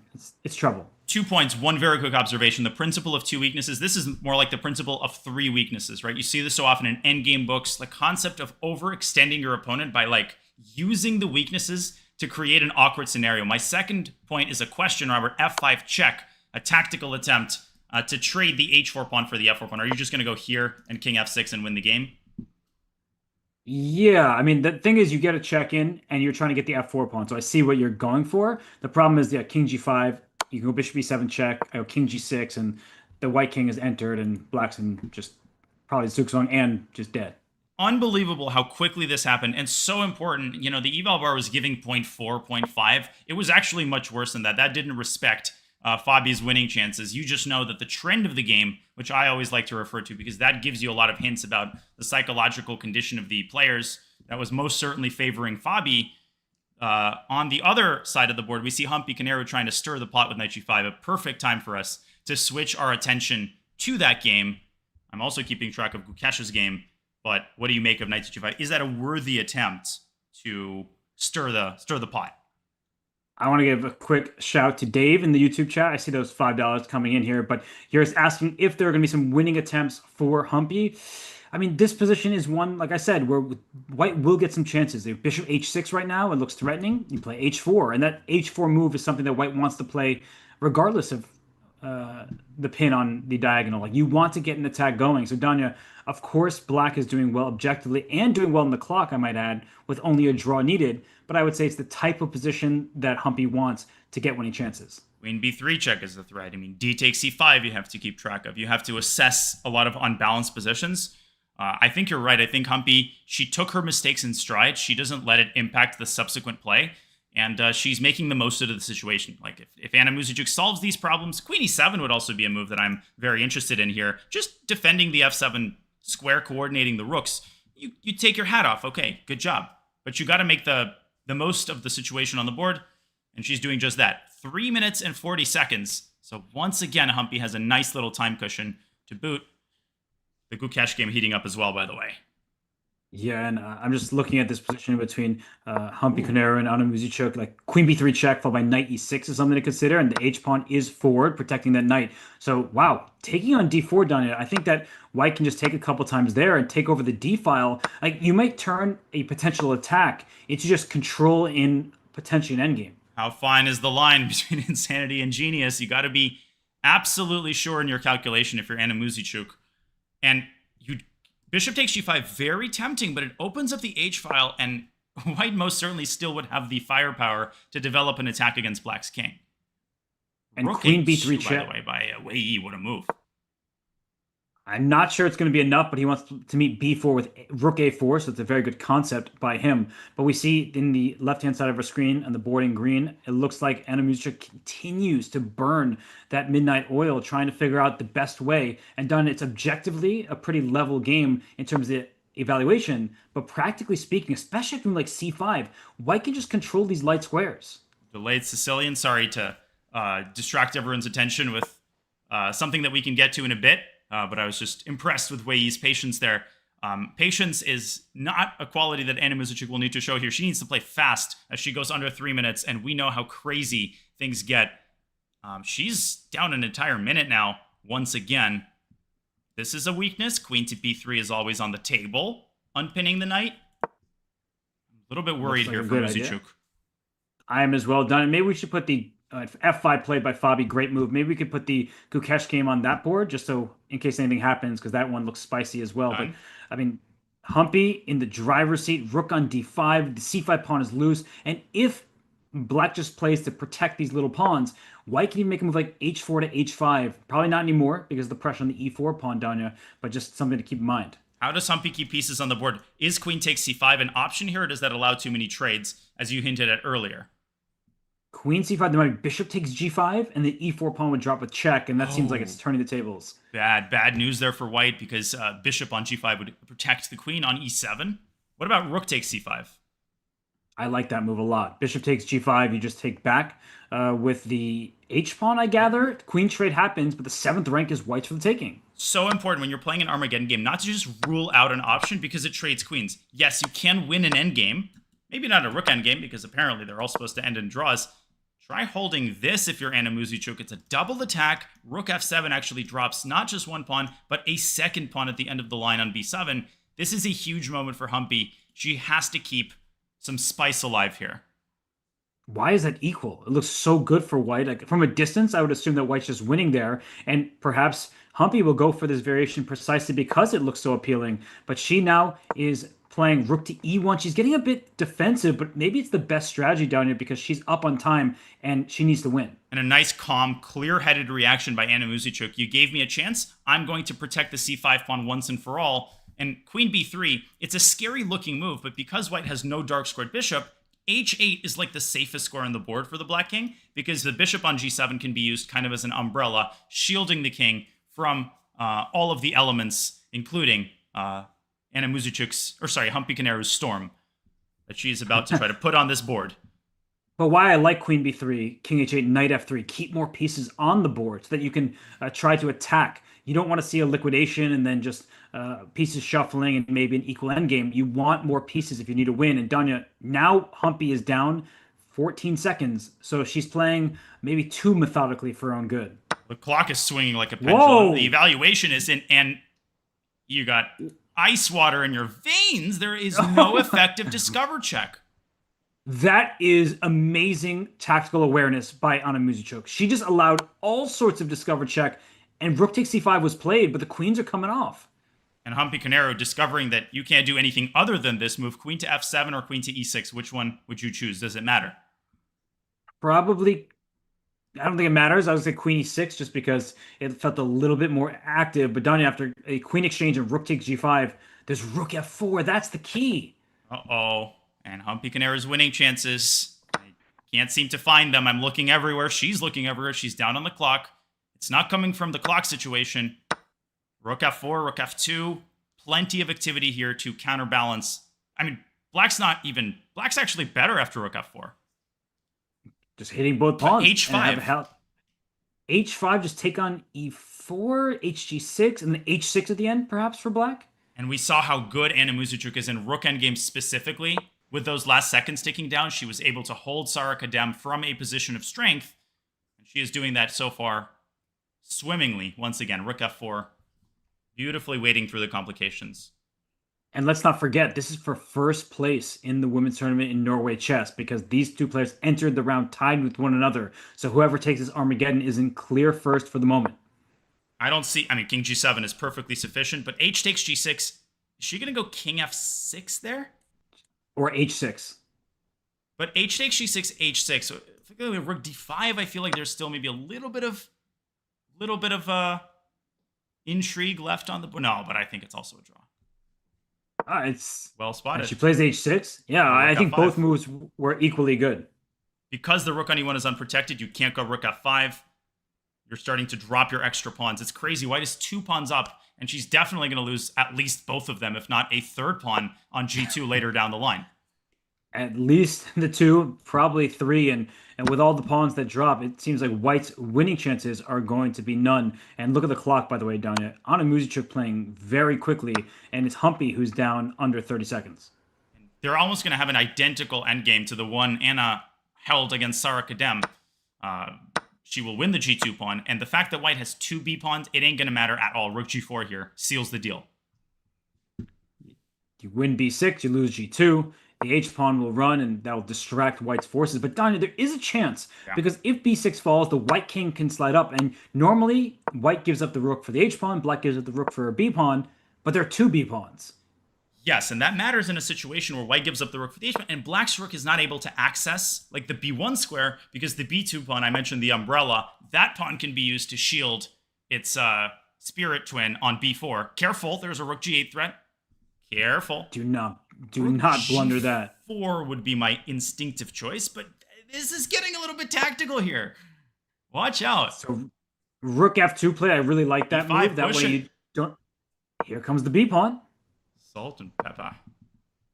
But now, good reference. Rook, where? She's going to bring the king up. But Don, this is what I was worried about from the black side. Oh, but careful, h2. No, h2 would have threatened rook f3 check.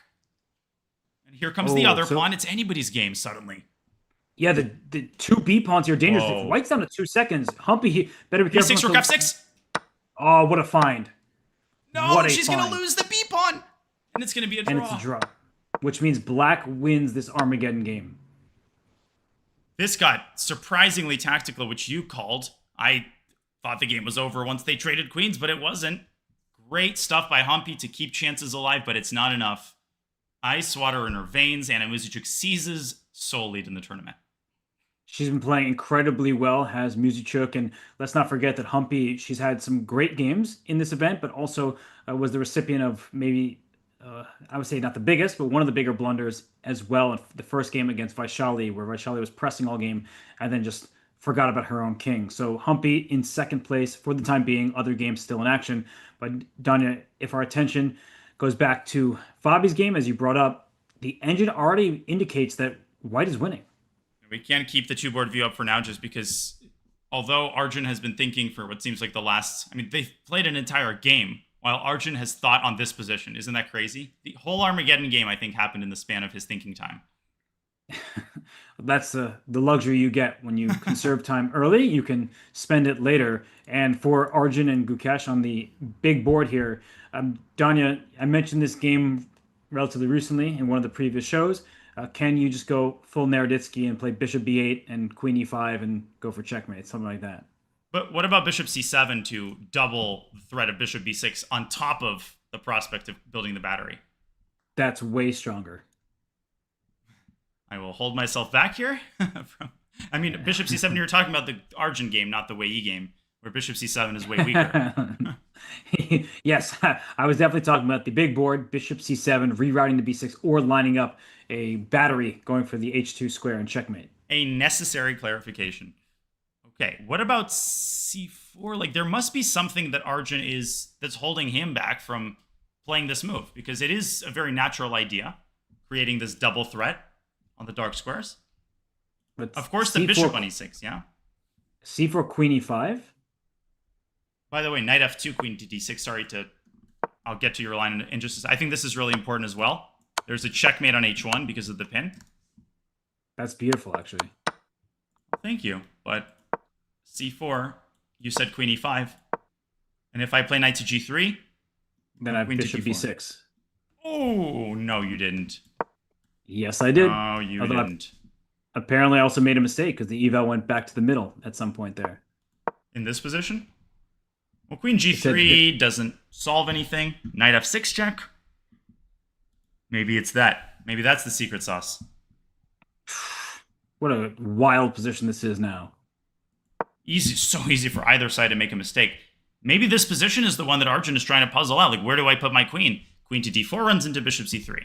Queen to C6 doesn't really create much of a threat. Taking on C4? Maybe. Who knows? Then rook C over the bishop is defended on C7, but rook C1 takes C7 becomes an idea. Ugh. They're making my head hurt again. My head has been hurting all day, don't worry. It's been hurting all of Norway Chess. Yeah, it's just too complicated, these positions. Somebody help us. Yeah. Well, I know that somebody, and I can just... Oh, I've called, and I have found out that queen C6 is the best move. Knight to G5, and black has to find queen to D6. You know what the second best move is? It's bishop takes H3. In that position? This is ridiculous. But queen to D6 is actually sensible. You're obviously trying to go queen H2. However, after knight F7, the king is able to evacuate to either F2 or F1. Try assessing this position over the board in a classical game. Good luck. It does look good for black just because the white king is unsafe, but I agree with you that you're giving up quite a bit of material, that exchange there. Queen F2 is a nasty little defending move, but now the bishop comes back to B6, winning the material back. This is the kind of position that Arjun thrives in. I think he's very good at assessing unbalanced positions, especially when he's much better. Usually easier to assess in that direction. But yeah, you need nerves of steel to go for a line like this, nevertheless, with as much on the line as is on the line when you're playing a world champion. And I saw Bortnik just gave you a raid, Danya, so shout out to Sasha. And I was going to say that people have asked about the Vaishali game. Vaishali's down to 6 minutes, and Lei Tingjie has made, ample progress. She is, I would think, well on her way to scoring an important 3 points, a win in classical, because objectively speaking, the position in that game, it may be holdable, and she just found a nice move. But the pawn structure is so incredibly weak for Vaishali that I would be surprised if she can hold it with such little time on her clock. I think we might need a 3-board view, for the next edition of Norway Chess. Which of the games do I replace with that one, or was that just a summary and you think that game is essentially decided? What's your feel? Maybe just replace the Fabi game for a moment, just because we will come back and rook A1 played by Wei Yi, as soon as I said that, and the evaluation bar continues to creep up Yeah, that's for okay. I mean, Praggnanandhaa. the evaluate if Fabi is doing a good job for now, the next two moves are not going to be critical. So just a quick look is definitely warranted. And in this board, I thought Lei Tingjie would just play c6 here, and Black's pawn structure could hardly be worse at the moment, and I thought that at least one is going to fall. Yeah, and we talked about a similar structure. Like if you replace the knight on a4 with a knight on c6, complete sea change, right? The landscape of the position changes completely. It's the fact that this knight has no access to any square on the at all that really hurts Vaishali, as does the clock situation, by the way. And yeah, I mean, it just looks like White has some straightforward plans. And Vaishali is a great defender. I mean, she really is able to dig deep often. And we saw her beat Anna Muzychuk in an Armageddon game where it was checkmate in the end.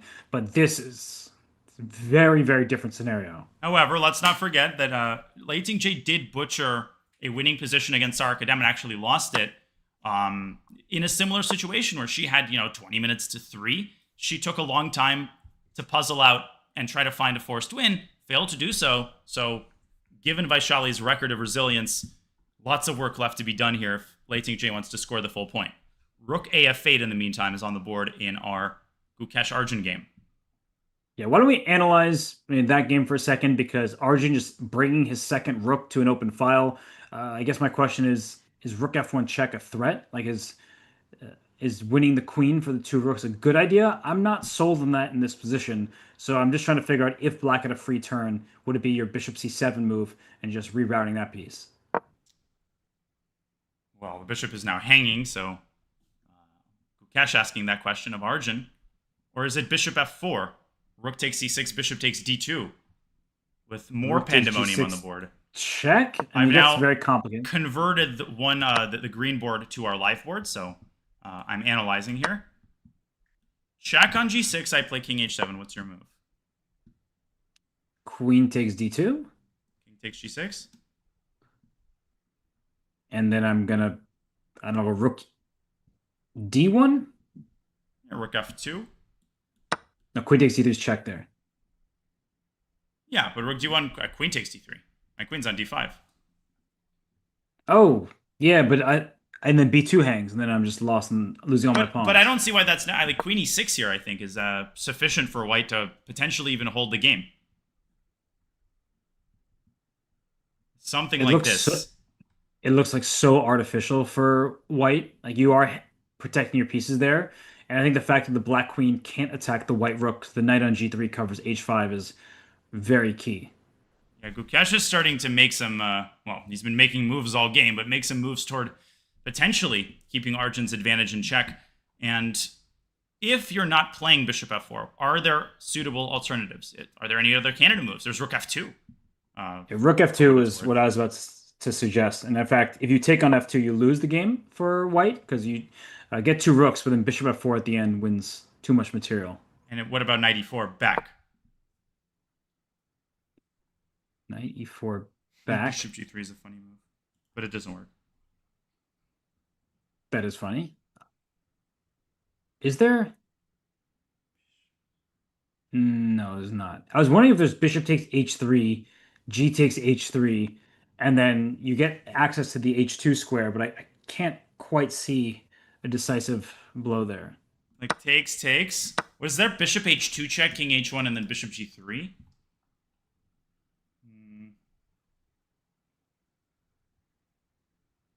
Nah. Oh, the Evo bar says black is doing well though, but I don't see it. 0.8, obviously, Robert. I mean, we're just past our prime, it seems. Bishop h2 check is correct, and then bishop back to c7 is the move. Okay, wow. This is just computer nonsense though. King g1 and then rook 2 to f7.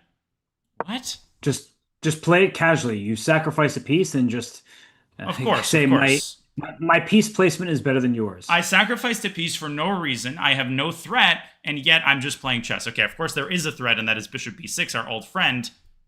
But this is like, look at this line. Queen h4, rook f4, c4. Queen f5, knight g3. What the heck? Okay, enough. But is there anything like concrete besides this kind of stuff? Because the knight is just going to swing between g3 and e4 in the game. You don't want to take that knight on g3. That's pretty clear. This is And your not bishops going are. well for Arjun. Like, he has lost a good amount of his advantage.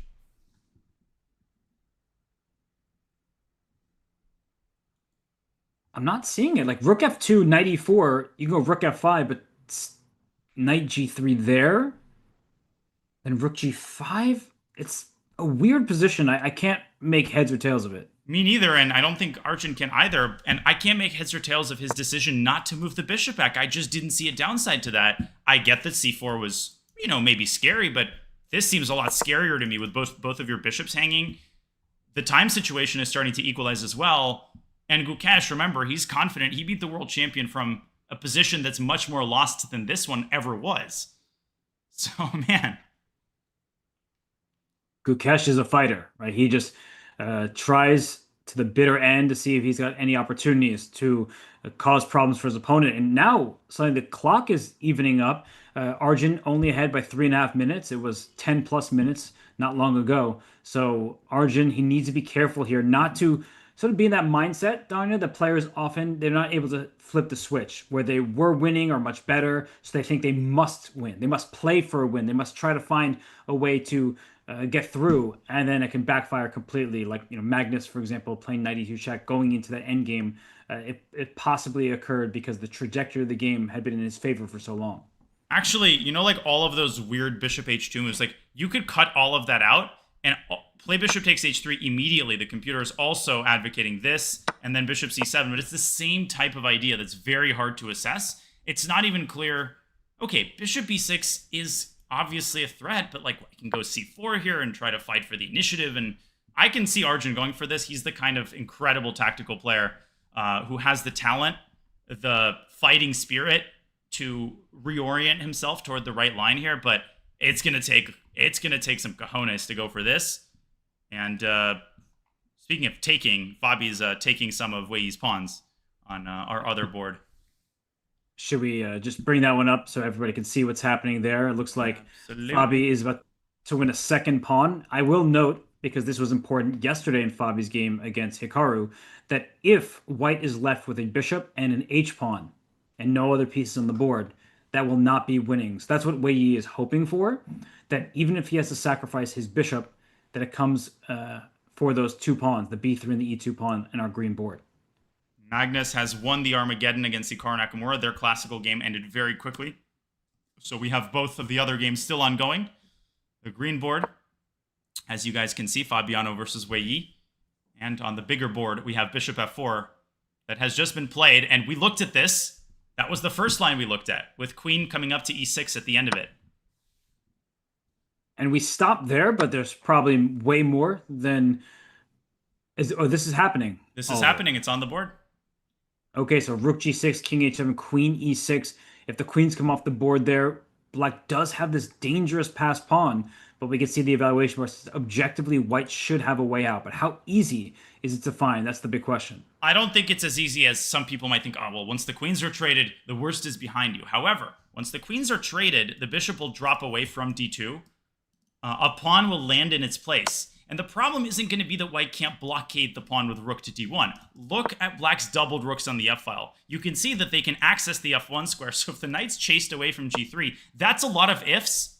But, if that knight is chased away, you're going to be able to go rook f1 and potentially, unless the other rook blocks the pawn from behind, promote the pawn to a queen. Is bishop e3 check here a move to include? Because the white queen, as we showed before, shouldn't take the bishop, as the rook on g6 is then captured and black is up material. So does forcing the king to h1 provide that just little bit extra, keeping the king away from that passed d pawn? There will be some tactics in the air. I'm just wondering if it's worth saving that check, putting it in your back pocket, or using it now and then putting the king on the rim. You're not supposed to have anything in your pockets, but I think they'd make an exception maybe they wouldn't make an exception for that check. Maybe you use it up now. It's like finishing your water bottle before you go into airport security, right? They'll throw it away anyway, so you might as well chase the king back. Normally, it's an automatic yes, unless the endgame is super tactical. So if he sees a concrete line where keeping that check for later would come in handy, I think he'll just play it. Like, intuitively, I want to play it, and I really appreciate that you pointed this out. That's obviously why he's thinking. And what other move candidates come to mind? Trading queens on e6, that feels pretty obvious. And then you could try to keep the queens on the board, but queen c5 check, the king slides away. And then I'm not sure if I'm happier as white or black because queen e4 would be a nice follow-up, and the king on h7 is in some trouble. Yeah, I totally agree. This knight is suddenly such a good defensive piece. And this is rapidly moving toward, well, maybe an Armageddon, but definitely a time scramble in the classical portion. Yeah, we're going to get Armageddon in classical. That's what it feels Exactly. like. Yeah, he hasn't saved the game yet, folks. He is not. No, I'm just keeping an eye out on some of the other games. Still not too much action, not much change, I should say. Ju and Jun and Sarakadem, they still seem to be level in their contest. And Lei Tingjie is still much better, but she's been deep in thought trying to figure out her next turn. Fabiano Caruana. He's really good at chess. It felt like Wei Yi had forever. Well, he kind of did, but he spent forever in the last few moves. As you guys can see, I mean, look at these two weaknesses. They might not be long for this board. No, they are in trouble there. And so, I don't even know what Wei he's supposed to do. Down to about 7.5 minutes, Danya. Maybe he recognizes the game is already out of hand.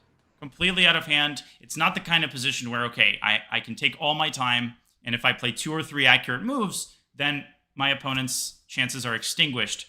Even if Fabi does not play, strictly speaking, in the most accurate way, with every ticking second, to defend a position like this with 45 minutes, potentially impossible. To defend it with 5, totally impossible.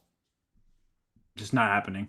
And we are captivated by Fabiano's play in this event because he lost his first game in classical chess against Hikaru Nakamura. He was able to strike back with wins 2 in a row in classical against Wei Yi and Arjun Erigaisi. He beat Hikaru yesterday in Armageddon, and if he can win this game down, he will jet out to clear first as Magnus and Fabi were tied entering today's action, and Magnus drew in classical and won in Armageddon. Well, it's a cliche that we talk about. I mean, the top players, what are they good at? Well, they're all good at squeezing, a win sometimes out of what seems to be a completely insignificant advantage, where a lot of people would just dismissively say, it's a draw, all the pieces are coming off.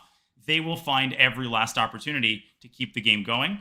That's precisely what Fabi did here, right? Wei Yi playing confidently, playing dynamically. He finds a way to take the pawn on c6 off the board, does Fabiano, neutralize Black's bishop pair, and keep his extra pawn into the endgame. At that point, you get frustrated with yourself and you make more mistakes, and then the advantage becomes objectively winning as Wei Yi drops below 6 minutes. Ugh. And we at first were like, this looks equal, and sometimes we're biased by the evaluation bar, but then we found a way where Fabi could keep that extra pawn, and as soon as he was able to do that, his winning chances grew exponentially, and we see his advantage now growing as well, and he is objectively winning. I can't see the number next to it, but it looks like 1 point. Is that 1.5? But I would caution people against the low depth evaluation, because to really have the engine evaluate this accurately, you need at least like depth 40. And I think already the fact that it shows a pretty high number, it usually indicates that it's winning because there's no fortress happening here. And for Wei Yi, and more practically, he has very little time, and one more mistake could just end the game on the spot. I'm going to strain my laptop a little bit here, but I will tell you guys the high depth evaluation, just so people are curious, since I back up my words. I'm going to let it run for a bit. Arjun is still thinking in the meantime. He has now fallen to 10 minutes to Gukesh's 13. That is very significant, given how tactical the endgame would be. It's not just a draw. No, not at all. And I wonder what he's calculating here. Probably whether he can keep the queens on the board with a queen c5 check, or if the queens have to come off, whether throwing bishop e3 check or save that kind of move for later. But either way, the advantage is almost entirely out the window, and Arjun better be careful because he is down material now, Danya. And for Gukesh, he already has proven that he can survive tough positions and even win them, and this is way less clear than yesterday's game. And on the other board, right, I ran Stockfish here till depth 40. It's 2.5, right? So it's an entire point higher, and that sounds completely different. So I wouldn't even argue that the assessment is that important. It's obvious that Black is losing a second pawn. You know what the top engine move here is for Wei Yi? Rook f1. It's just nonsense, right? It's just a nonsense computer move, giving up both pawns, which actually White can take either. King takes h4, and then you're supposed to play rook f2. Oh yeah, of course. Yeah, this is just to be lost, but less lost than the other options. No, this is. I think his chances are far less than Gukash's were against Magnus even yesterday. Yeah, this is a one-sided game, and for Wei Yi, he's probably just reeling from the kind of way this game has gone because he had a good opening. He had seemed to neutralize any advantage Fabiano could have hoped for, and then the game continued, and that's the problem. And at the highest level, it's often about can you end the game there? Can you make that draw in that moment? And if not, once that game continues and you're the side who's trying to make the draw, and your opponent's playing for two results, a win, or if you defend accurately, you split the point, it can get out of hand. And right now for Wei, he just doesn't have time and he doesn't Frozen. really have any hope. He hasn't moved in. Let's see. He's taken 9 minutes, followed by 11 minutes, followed by something like 15 minutes. He's playing a 3-minute game from a lost position with time odds against the tournament leader. This one ain't going on for much longer. But what is Arjun doing here? Because he's using all of his time at this stage. They're on move 28. They get an extra 10 seconds per turn once they hit move 40. But Arjun probably recognizes that his advantage is no more, but he is now down 5 minutes on the clock, and that spells big trouble for him. And finally a move. So, no, my internet is not down. Um, their brains were temporarily down. Just kidding.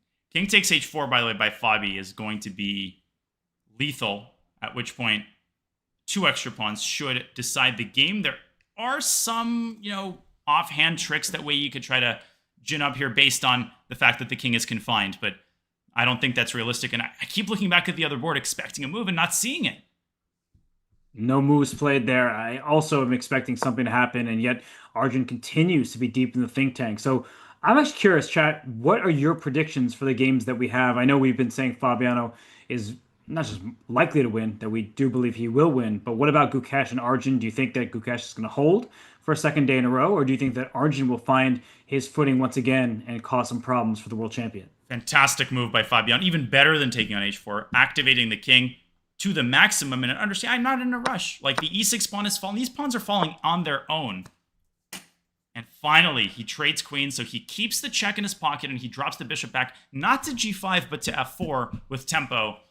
Off we go. The final stage of the game is going to be unforgettable.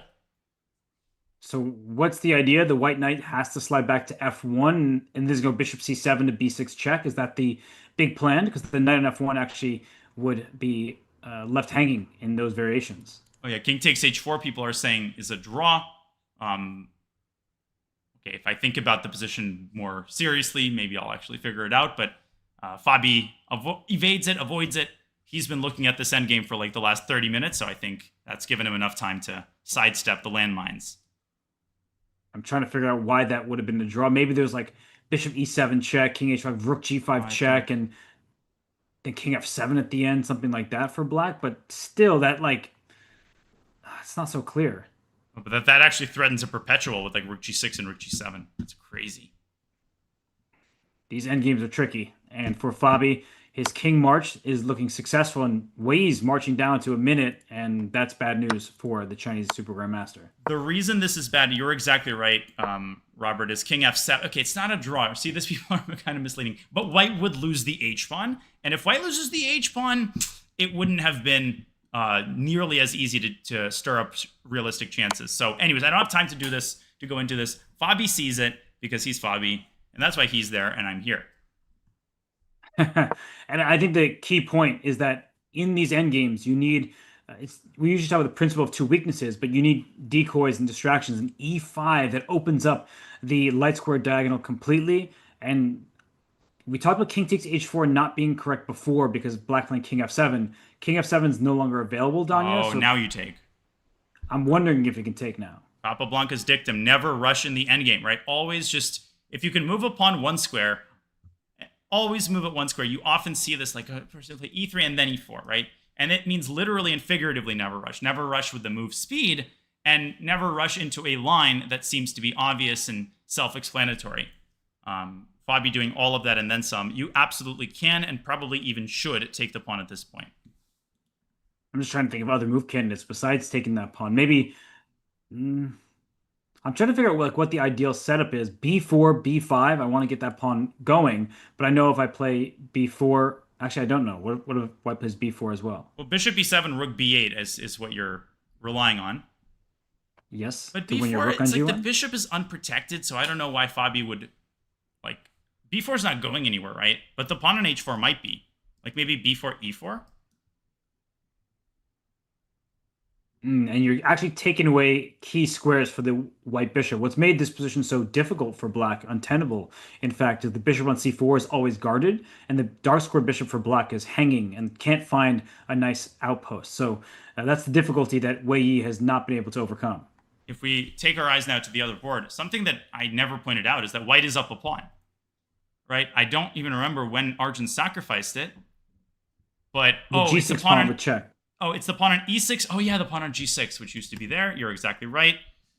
Is it a 3-result game or is it a 2-result game, in your opinion? Three. Huh. Three result. If black makes another mistake, he might not. Like if black loses the d pawn, he obviously loses the game. So Exactly. you're right. But I think knight f1, bishop c7, I'm having a hard time imagining black losing that position because bishop e6 check is going to hurt. Mm-hmm. Gosh, just thinking, what are his other Canada moves? Is his other Canada move knight e4? Yes, but bishop e3, king h2. It's like Yep. It playing gets with fire over there. super tactical. Like rook f1 is coming in there, d2. And there will be a pin on the d file if you take on Oh, d2, things like that. I'm exhausted. This is so much calculate. And people are asking where Wei Yi went wrong. It's a great question. I actually don't know the exact move number, but there was something earlier where he allowed Fabiano to secure his extra pawn, and he likely knew that the objective evaluation was level, but that obviously got him in trouble, and he just couldn't find his way out. So I'm sure we can analyze in detail a bit later and find the precise moment where it went from slightly worse to lost. But Fabi just kept it up. He never let Wei Yi find that full equality. The key thing for Fabi, don't overthink it, which is what I think Gukesh is starting to do. He's overthinking the situation. Knight e4, bishop e3 check is not something you want to allow. Go back to f1. Maybe he's having a hard time finding a response to bishop c7. And the reality of the matter is bishop e6 isn't really a threat. That's easy to forget about, Robert. Rook d1. And first of all, this move will lose because white can sack the rook for the bishop and use the extra pawn in the pawn endgame. And if you start with bishop b6, I block with knight e3. Easy for me to say, obviously, but the d3 pawn will fall. Rather, if it falls, the knight will be fully protected. Gukesh, great job. Knight f1 on the board. Wow, that's a great find. Knight to e3, walking into a pin, blocking the check with your knight, typically ends poorly for the side making that choice. So bishop g5, you're pointing out, then d2 will become available in some of these positions with pins in the d file. And Danya, if the white rook leaves e6 after bishop g5 and goes to d6, rook takes f1 check is going to hurt. Ooh. See, that's so easy, right, to miss because you might have seen this idea after bishop c7, but it's easy, and people will relate to this, to forget about the same idea in a different position, which actually ends up working. Robert Hess, however, is not among those who tends to make that mistake. Well, I try to look for the nuances. And by the way, Fabi, I mean, he just controlled the entire board. He played e4 himself, and the bishop on d6 can't get anywhere good. The white king is going to go into g6 and can just keep on putting pressure against the black king. So Fabi is winning in the board in green and Wei Yi down to his final 20 seconds. Mike Green would say bang here, but that bishop on d5 was there when we were born, and it'll be there when we pass. But black's king won't be. No, black's king certainly will not be. b4, b5. It might be time to get that pawn rolling. And the bishop on e7 protects h4, keeps the 7th rank available for the black king, all sorts of things, but it's going to be overloaded soon. You can start with a check on b8 if you want to push the king further to g7. What I think a lot of people would be tempted by here is a move like king h6. This is actually a small inaccuracy because of bishop to d8, so you shouldn't play for the immediate checkmate. You should, at the very least, bring the pawn up first and then start thinking about overloading black with mate threats. I think we're moments away from Wei Yi resigning. Just a few moves away, that is. I agree, because Wei Yi's position is pretty hopeless. And on the other board, I mean, we have the position we were analyzing where the rook comes to d1, bishop b6 check is met by knight e3. And Danya, I guess that Arjun has rook f2 at his disposal, and he can start Seven? trying to. What was that? Rookie 7 check? King Oh, g8. but bishop is hanging. No, no, bishop b6, knight e3, rook f2. Oh, sorry. I didn't hear you say bishop b6 first. My bad. No, I can blunder pieces. I'm good at that. But here I don't That's think I did. it's the only thing I'm good at most of the time. But Arjun, you said it was a 3-result game, and it's not, commentator overhyping it. It's absolutely a 3-result game, and Arjun has been playing very inaccurate moves to get us to this position. He might be reeling, thinking, why am I here? Like, why am I not just winning? I don't have a good answer to that question because it felt like he was well on his way. But for Gukesh, it just you can sense it from the world champion that he doesn't feel invincible. He's already lost games in this tournament, but he knows that he needs to buckle down. And when his is against the wall, sometimes he plays his best chess. Well, Wei Yi's back is against the wall. We are watching the last few moves there of that game. B6, threatening rook takes e7, among other things. Rook h1 will happen, and then Fabi will give a check on b8, check on g8, and play b7. I think Wei Yi will extend his hand in resignation right here and right now. And a pretty clean game for Fabiano. It wasn't electric. There were no huge tactics, but he was able to secure an advantage. And Arjun continues to lose the threat of the game. He plays rook d7, a passive move, signaling that he is afraid of losing this pawn. Oh no, so what's the deal here? Why is this so bad? Like, what can White do to take advantage of it? Is it knight e3? Well, that walks into bishop b6, not my choice of... Is it knight d2? Can you try to get the knight to, like, f3? Oh my goodness. Second day in a row where Gukesh knows where his knight belongs, and Uh-oh. that knight on f3 allows the White king to step closer too. Hello! And more bad news, right? After knight d2, bishop b6, let me just put this on the board. King h1, rook f2. I think there's a tactic with knight e4. Simple tactic. Threatening the rook, as well as a fork on f6, so you can't even activate your other rook. Arjun is reeling. Oof. And mistakes often come in pairs, and it looks like Arjun has made a number of them in the recent past, but both players down to blitz territory, Danya. Knight d2 is not the most natural choice. Like, you don't typically want to put you do want to blockade past pawns with the knight, that is true, but you don't necessarily want to block your own rook's access to that enemy pawn. So it's not the easiest move to play, but Gukesh, we know he's found more difficult than that. And he just found it. Fabi, I think, will also find on the other board rook f7 check, which is more accurate than rook b8 check. Also wins the game. Rook f7 check will cause that resignation that I called for falsely on the previous move. Bishop b6 on the board. Don't tell me he's blundered rook f2, knight e4. He's not going to play rook f2. That I think it will become apparent to him once the White king moves that rook f2 walks right into a fork. Gukesh heard us. He's like, who's a great defender? Me? I'm better. Arjun's the one who's going to have to prove his great defense here. Unbelievable turnaround. Gukesh, I couldn't believe the slow start he had today. Like, he just played a poor opening and was significantly worse. But it's almost like he enjoys it. Like, he enjoys it when he is the worst position because then he can defend like no other. Well, he's going to enjoy it if he wins two completely lost/worst positions in a row against Magnus Carlsen and Arjun Erigaisi. Normally, you want to be in the same group as Magnus, not when it comes to players who have failed to convert positions against Gukesh, the world champion. What does black do? If you're not playing rook f2, you're down a pawn. Again, let me repeat, knight to c4, knight to f3. The pawn has been completely neutralized. There we go.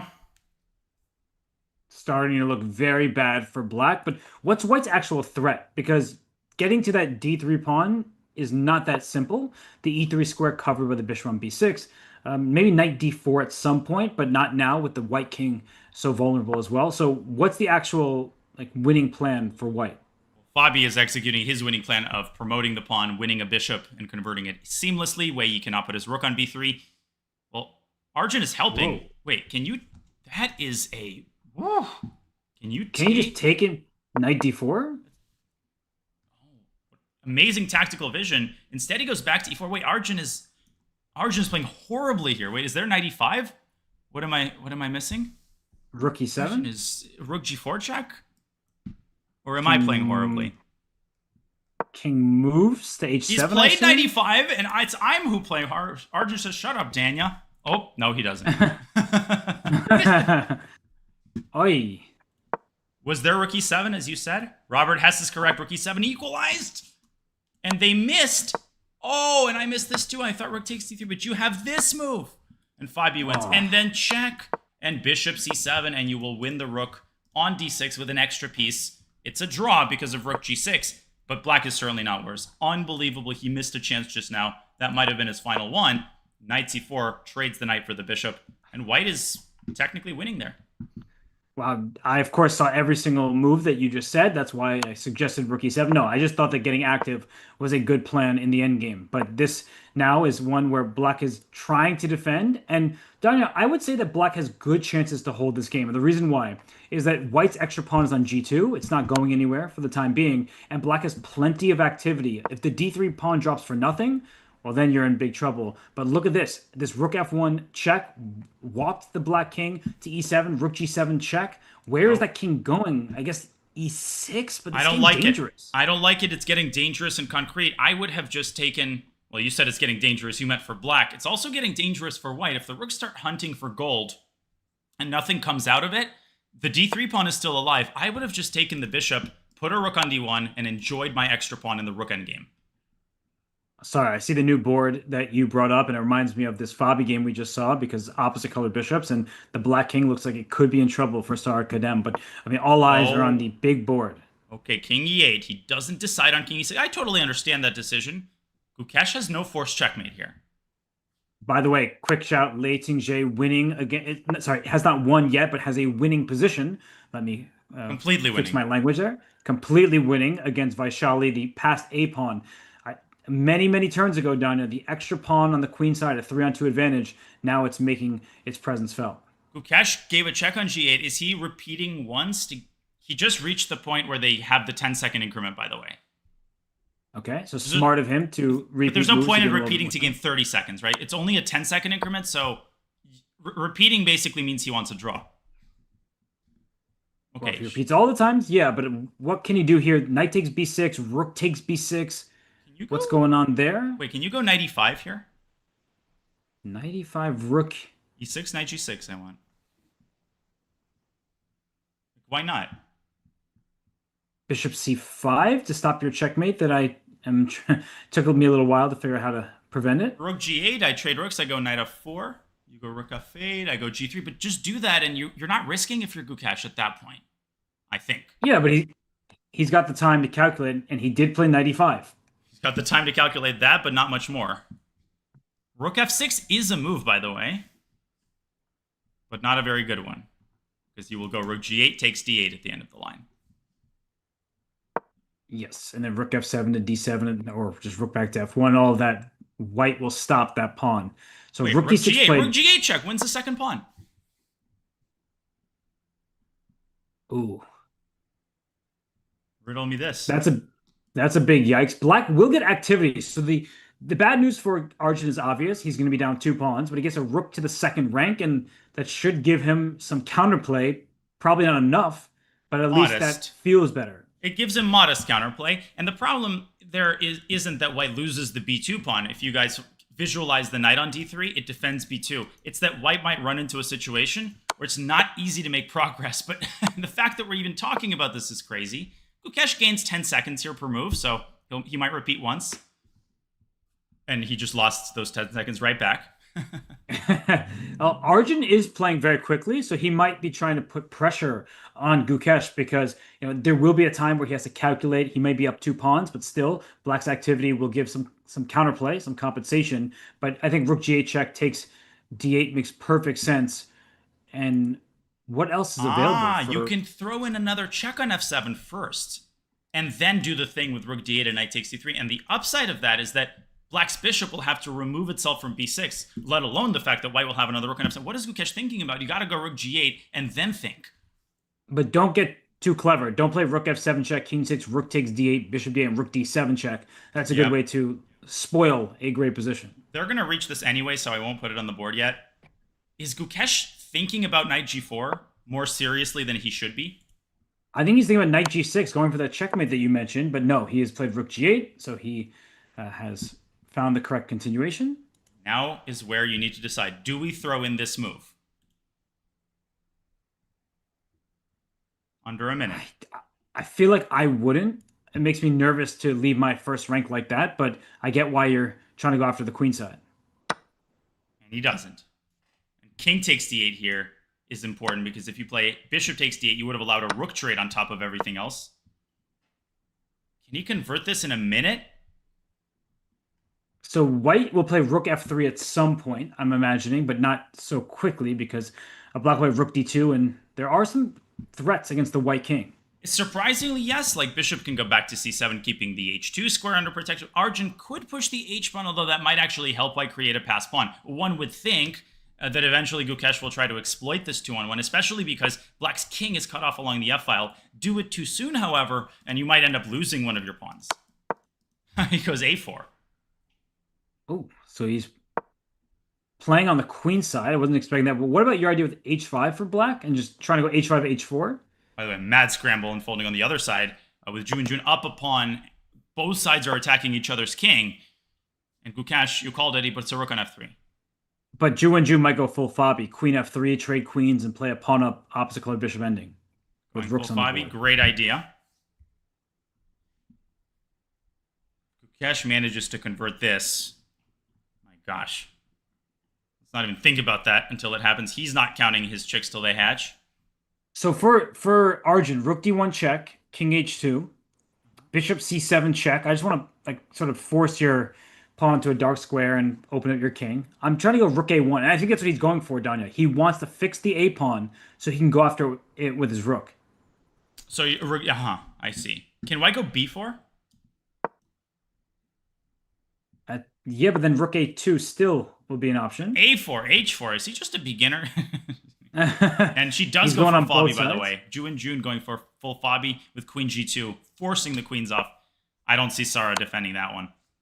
No, it's a terrible endgame. It might already be objectively winning for Ju and June. Arjun has let his king out. Arjun has let the king out. Literally and figuratively. Why did he didn't play bishop c7? That would have kept the king. Unbelievable that he didn't play bishop c7. Just there's no risk. Well, risk. He's losing, but bishop c7 forces the white to work a little harder on that. And now the king can go up to h3, and then g4 becomes a devastating threat. Arjun has to activate his own king, and he's doing that. 40 seconds. It ain't over, folks.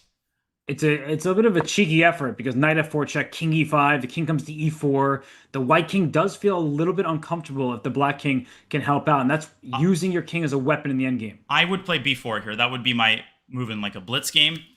That's probably why I'm not led anywhere near Stavanger. I'm always worried about rook a2 after b4. That's the problem, is that pawn is just immediately in the sights of the rook. But I can play b takes a5? Yeah, but then rook a2, bishop takes a5? Knight c5. Yeah, king d5. Rook f5. I'm like, we're doing this all in our head and nobody can understand what we're talking about, but I was thinking that I would just go king c6 at the end, and I mean, you have these weak pawns that you have to figure out. Problems with the knight. The players are doing it on their head. You're absolutely, king d5? Oh, you were proposing rook a2. He allows b takes a5 in this version. Well, then bishop a5, rook f5. Ouch. What's the move here? Is it ba? BA looks pretty good. Not talking about the airlines, just talking about a free pawn. Unbelievable. 9 seconds for Gukesh. He's got to make a move here. He's winning. And it looks like, and so is Ju and June, the other board. It looks like completely winning now. A lot more winning than Gukesh's. This is still full of intrigue. Rook f7 here. Don't do that because the knight falls with check. So easy to blunder. And Gukesh does not blunder knight. Hurries back to safety. But bishop takes a5. I really believe that Arjun has decent chances. And this, you can't take on c3 just there, but maybe there's like rook a2. He just has to pose enough problems because Gukesh has very little time. I don't buy it. I think g4. I mean, that pawn reaches g6 before you can finish, making your bed in the morning. I'm more skeptical, but I can see what you're saying. Yeah, like g4, like rook c2 there. And eventually the black king... rooks? Do you threaten to... Oh, knight g4. He puts a knight on that square. That's a strange one. Okay. So h5, knight e5 check. The knight feels a little bit aimless here. Do you take on c3 if you're Arjun? I don't want to give the... He doesn't. I was going to give the h6 pawn without a fight. But rook f6 probably... Could that even like lose for white? If you try to Absolutely. trade rooks the wrong moment. Without question, because if black eliminates both of these pawns, even if white has a 2 on none and black has a 1 on none, the bishop is so much better in those scenarios. 10 seconds for Gukesh. Oh, He's oh my goodness! And the black king isn't done yet. This is a 3-result game. You're absolutely right. I didn't read the situation well. You did. The pawn on h6 is holding white's pawn majority back. Just push it. Gukesh has to set his pawns in motion before Arjun whips up counterplay on the other side. He might have already squandered the advantage. Bishop takes c3 now, and a4 is dropping, and the b pawn on b7 quickly goes to b4. Unbelievable. Look at Arjun playing instantly despite his time advantage, using that time cushion and leaving it for later and playing perfectly nevertheless. Okay, so he takes an a4 first. He can bring his king back. He can also play rook c6 to win c3. Danya, this looks scary for white because knights are notoriously slow at stopping past pawns. But Gukesh he had chances to play g4. That pawn would have been g5. It's not about the quantity of pawns that you have on the king side.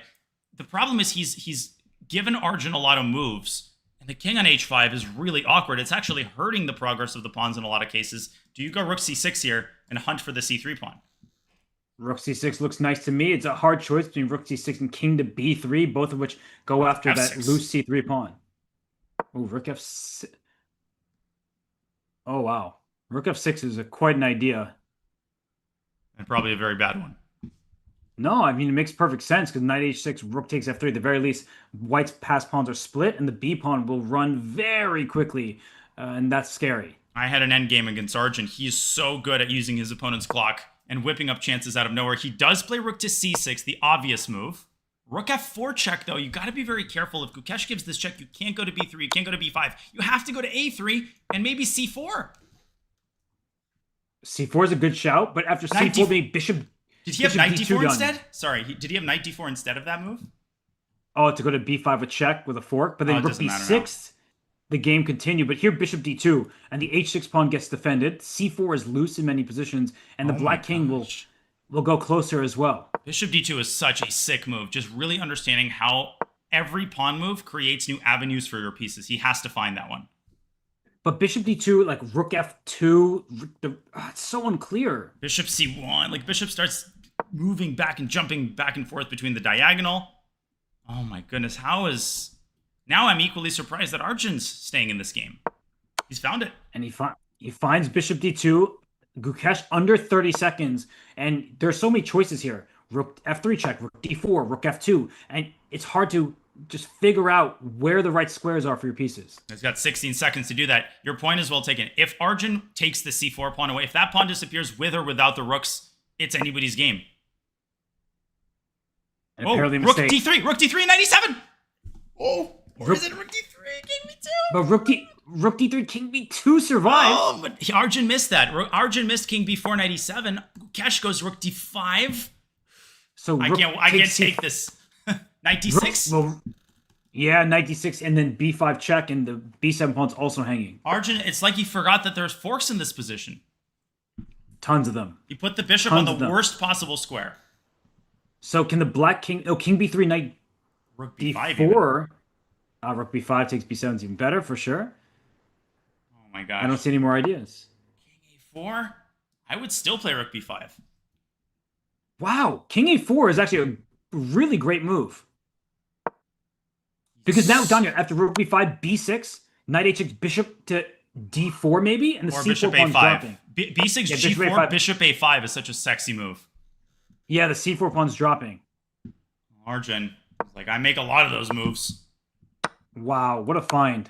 And bishop d4? Or bishop a5? I think bishop a5 is better because bishop d4 allowed knight f5. He finds it. Of course, he finds every challenging move when he's putting Gukesh in time trouble. They never die, but I think after g4, white's pawns should still be fast. Bearing in mind, just move your pawn. Gukesh still won't move the g-pawn. He's probably worried about knights being slow to tackle pawns that are running. They are.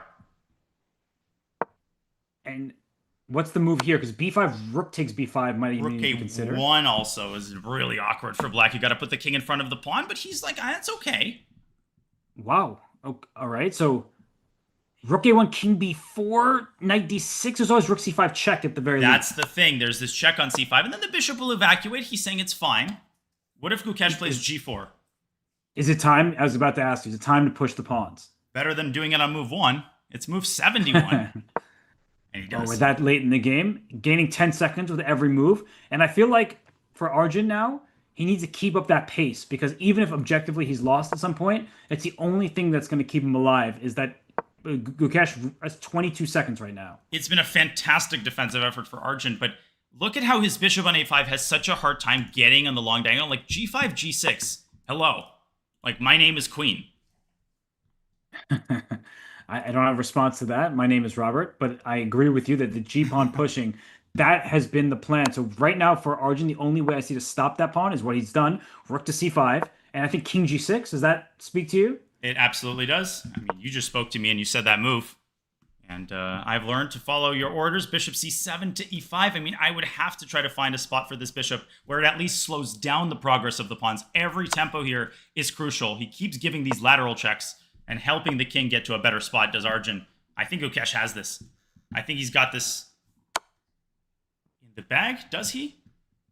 So king e6? Yeah, because the black rook doesn't really want to be passive and go rook h7. White just goes h5. The knight on 5 is so strong. Zigging and zagging, moving hither and thither. Does the king Gukesh with 20 seconds? He's keeping his clock here just with enough time to figure stuff out. He goes back to g6, though. Where is he going? Repeating once, and king e6 is going to happen quickly. Even and I just want to note that Lei Tingjie won her game against Vaishali. So Vaishali Ramesh Prabhu, always an exciting player, but unfortunately for her, the excitement wasn't good as the game got out of hand. Ju and Jun like could not be more winning against Armageddon. I mean, that position is like resignable on steroids. And bishop f6, rook takes f6 would be a nice finale, by the way. Oof. And bishop b7. Beautiful. The a pawn is going to win for Ju and Jun. Rook c6 check by Arjun in 23 seconds now for Gukesh. This is not that easy still because the black rook can give many checks. And it is giving many checks, but it's not going to give any more checks. But now the pawns are hanging. Uh-oh. So g5, bishop c7 check. Can you actually get to the pawns, though? That's what I understand what you're saying. Like, rook f4 somewhere. But I'll go king back to e6. Gukesh starts with a check. Always give a check when you can. Said no one ever. Wait king a second. c3. So no, king c3, rook b5, bishop b4 check. Rook takes b4 is what I'm wondering about. Oh. Is that winning? Yeah, it probably is. The king is so far away. So where do you go? King a4? But that looks terrible as well. Why, though? Maybe you have to. I just don't like my king so far away from the rest of the board. Well, I don't like Arjun's position. Well, that much I agree with you, partner. Oh, my gosh. There it is. And king back to b4 quickly. I mean, Arjun is doing the right thing as he keeps putting Gukesh back on the clock, which is smart because Gukesh, he has played great in time trouble, but now he's down to 35 seconds. Once again, he needs to figure out, can he push the g-pawn or is his knight on f5 going to lose his important defender? Knight e3 is a nasty move for black to deal with because it threatens knight d5 check as Ju and Jun wins her game. And officially, we have one final game remaining. I'm going to put it on the analysis board as well if we want to make moves on the board. Here we go. g5 played by Gukesh. So the good news for Gukesh, one step closer to promotion. The bad news is if rook g4 and bishop f4 takes g5, the point is that if you could sacrifice that bishop for 2 pawns, the game would objectively be a draw. And so that is why the king has to stay within the range of the pawns precisely in the event. Like bishop d8 would threaten bishop takes g5 in some cases. Not anymore. Yeah. Actually, rook g4, king f6, bishop d8 check is available and just stops white's progress. Check. So where to now? G6. Rook f4, king g6. King, yeah, I wouldn't go king f6 because of bishop d8. But king g6 threatens h5. I have another one of those. Yeah, you got one, I got 2. At some point, black's going to need to play bishop e5, move the king, and push the b-pawn, but by then it might be too late. Yeah, I mentioned that it's not about the quantity. Well, here in this position, it is about the quantity. Because you can stop one pawn, but not the second one. I think the chances are starting to evaporate here.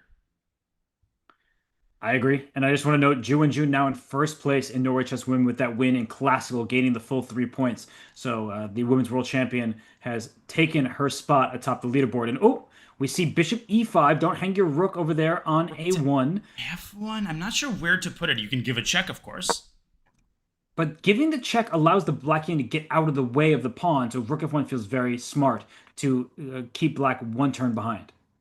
and depriving black of one final opportunity to attack that knight. Now the path is clear. The red carpet is unrolled, and you can essentially, I think, pre-move g6.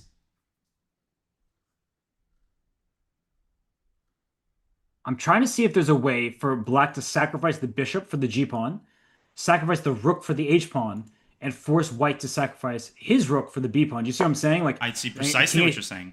like you just need to get the b pawn going as quickly as possible. And Gukesh is down to 16, 15 seconds. He doesn't have that much time to calculate. Speaking of sacrifice, there might be some scenarios where white has to find the right moment to sack the rook for the b pawn, and that's not easy to do. You've got no time to think. Arjun's going to stay on the edge of the board to keep the king as far away from the knight as possible. And which pawn do you push? Do you push g6? Do you push h5? I have no idea. Do you trade the rooks?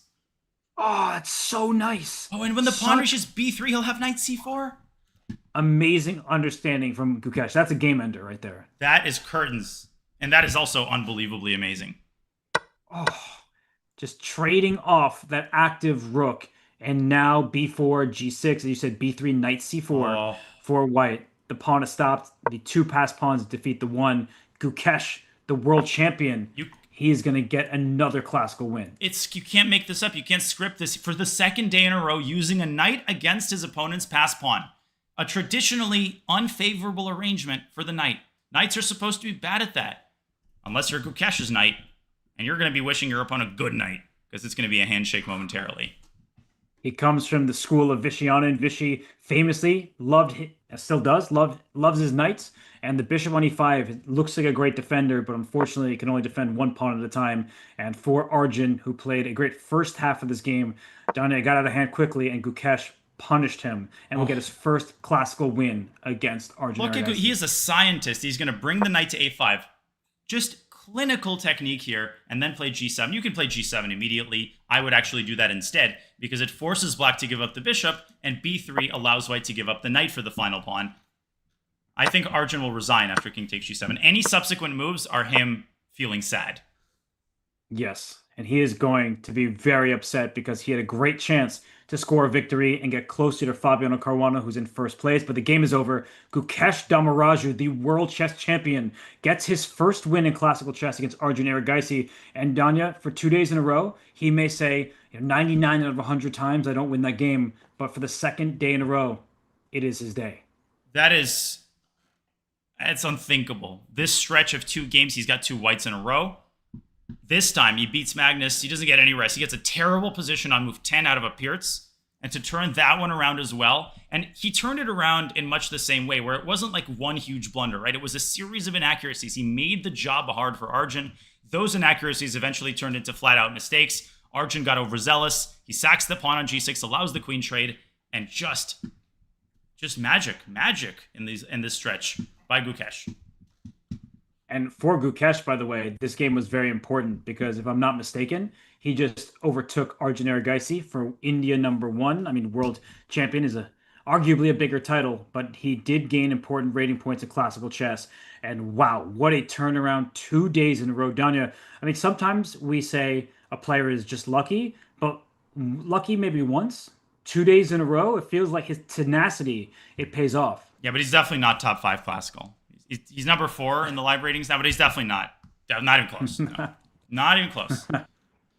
I feel like, for all of the, I don't know the right word, criticism, all of the conversation about the world championship and that, the fact that he's had 2 amazing Olympiads in a row, won a candidates tournament, won a world championship match, and continues to grow as a player and very importantly as a human being, the sky is the limit and he's world champion. So that I don't even know where the sky goes after that. But Gukesh is amazing. And the fact that he was able to come back and survive and win this game is just unbelievable. It really was. It was a magical round. I felt some of the fatigue from yesterday's round. I'm going to be honest. It was harder to follow all of the action as it was unfolding. And there was a heck of a lot of action. Magnus Carlsen, I wouldn't necessarily call it a redemption win. I mean, it was a Pyrrhic victory in some senses. The classical game was a draw. But nevertheless, managing to defeat Hikaru in the Armageddon. But once again, the headlines are mostly going to be about Damaraju, Gukesh. No rest for the wary. Most certainly not, because he's going to have black tomorrow. And he's, if I'm not mistaken, black against Hikaru, right? Oh, dang. Can't script this any better. So the pairings for tomorrow is Gukesh with black against Hikaru, Magnus gets black against Wei Yi, and Fabiano gets black against Arjun Erigaisi. So we will have some great matchups in store in tomorrow's action, Woo. and I I don't even know what to say. 2 days in a row of just it almost feels inevitable, right? The comeback kid. Yeah, it really does. And I'm going to project the standings here. Man, I wish the rest day was like, I wish we had one rest day between every round for the rest of the tournament, but then it would never end. So we don't want that. No, we want to see the action unfold each and every day. And Gukesh, he jumps ahead of Magnus Carlsen on the leaderboard Second in this tournament. place. He wins Second another place. one. He's going to be in first. Yeah, I mean, seriously, out of nowhere, Gukesh has been able to strike 2 days in a row. And Fabiano Caruana, he is somebody who matched that achievement today. He wins with the white pieces against Wei Yi. So Fabi having a great tournament after what was a disastrous start in the first round. Yeah, just squeezing again from out of nowhere, right? Wei Yi plays such a confident game. He's had great preparation throughout the tournament, but hasn't always been able to capitalize in the middle game and late middle game. High quality games in the Open and in the women's. Obviously, it's all about the current women's world champion. Man, the world champions are doing well this tournament. What a surprise! Shocking indeed. And we see that Ju and Jun now is in first place, but close behind Anna Muzichuk and Humpy Kaneru. Anna played a very nice game in Armageddon, and she takes the points against Humpy. But Daniel, it's a close pack. And tomorrow, you see those pairings: Sarah Kadem against Humpy Kaneru. Anna Muzichuk, she gets the white piece against Lei Tingjie, and Lei Tingjie in striking distance as well. And then Vaishali with white against Ju and Jun. And we know Vaishali in any moment can turn on the jets and suddenly defeat anybody in her path. The elder stateswoman of Indian chess, she was circling that game in red before the tournament, right? You want to beat the lowest rated player, period. That's your chance. But Sarah, she's had some bright spots, but by and large had a rough tournament. And that pattern continues with her loss today to Ju Wenjun, despite a good position out of the opening. So best of luck to all of the ladies. And what a round it was. I take full responsibility for our delay. It was my bad. No, and thank no, you for no. no. I needed that Nobody's extra going to let sleep. that happen. I didn't No, oversleep actually. I know you didn't. So then why are you using that as the reason? What happened was, everybody, is we are a two-man crew. We are trying our best to produce, to commentate, to keep you entertained. It is very difficult. I was having some issues trying to produce, and Danya was in a different location. So Danya did us all a favor, drove back after already driving out, and then was able to produce the show. So thank you to Danya. Thank you to everybody. We appreciate your support, because it's not possible without your support. We saw all the donations. We saw some subs come in today. So please give the channel a follow. There are 3 more days, 3 more rounds of Norway Chess. And we, want to have this keep on going. So we do want to thank everybody who's been contributing in the chat and financially as well. So thank you to everybody for being so supportive. It absolutely can feel like you're sending messages into the void, or sending, even worse, sending money into the void. But you're really not. You're each and every one of you is helping us make this regular thing and make very real, tangible improvements going forward. So thanks, everybody. We hope you enjoyed these awesome games that have largely spoken for themselves. But I think I speak for both of us when I say it's time for another break and no rest day tomorrow. There's another game tomorrow at 11 a.m. Eastern. We hope to see you. We hope to see you in the same place at the same time.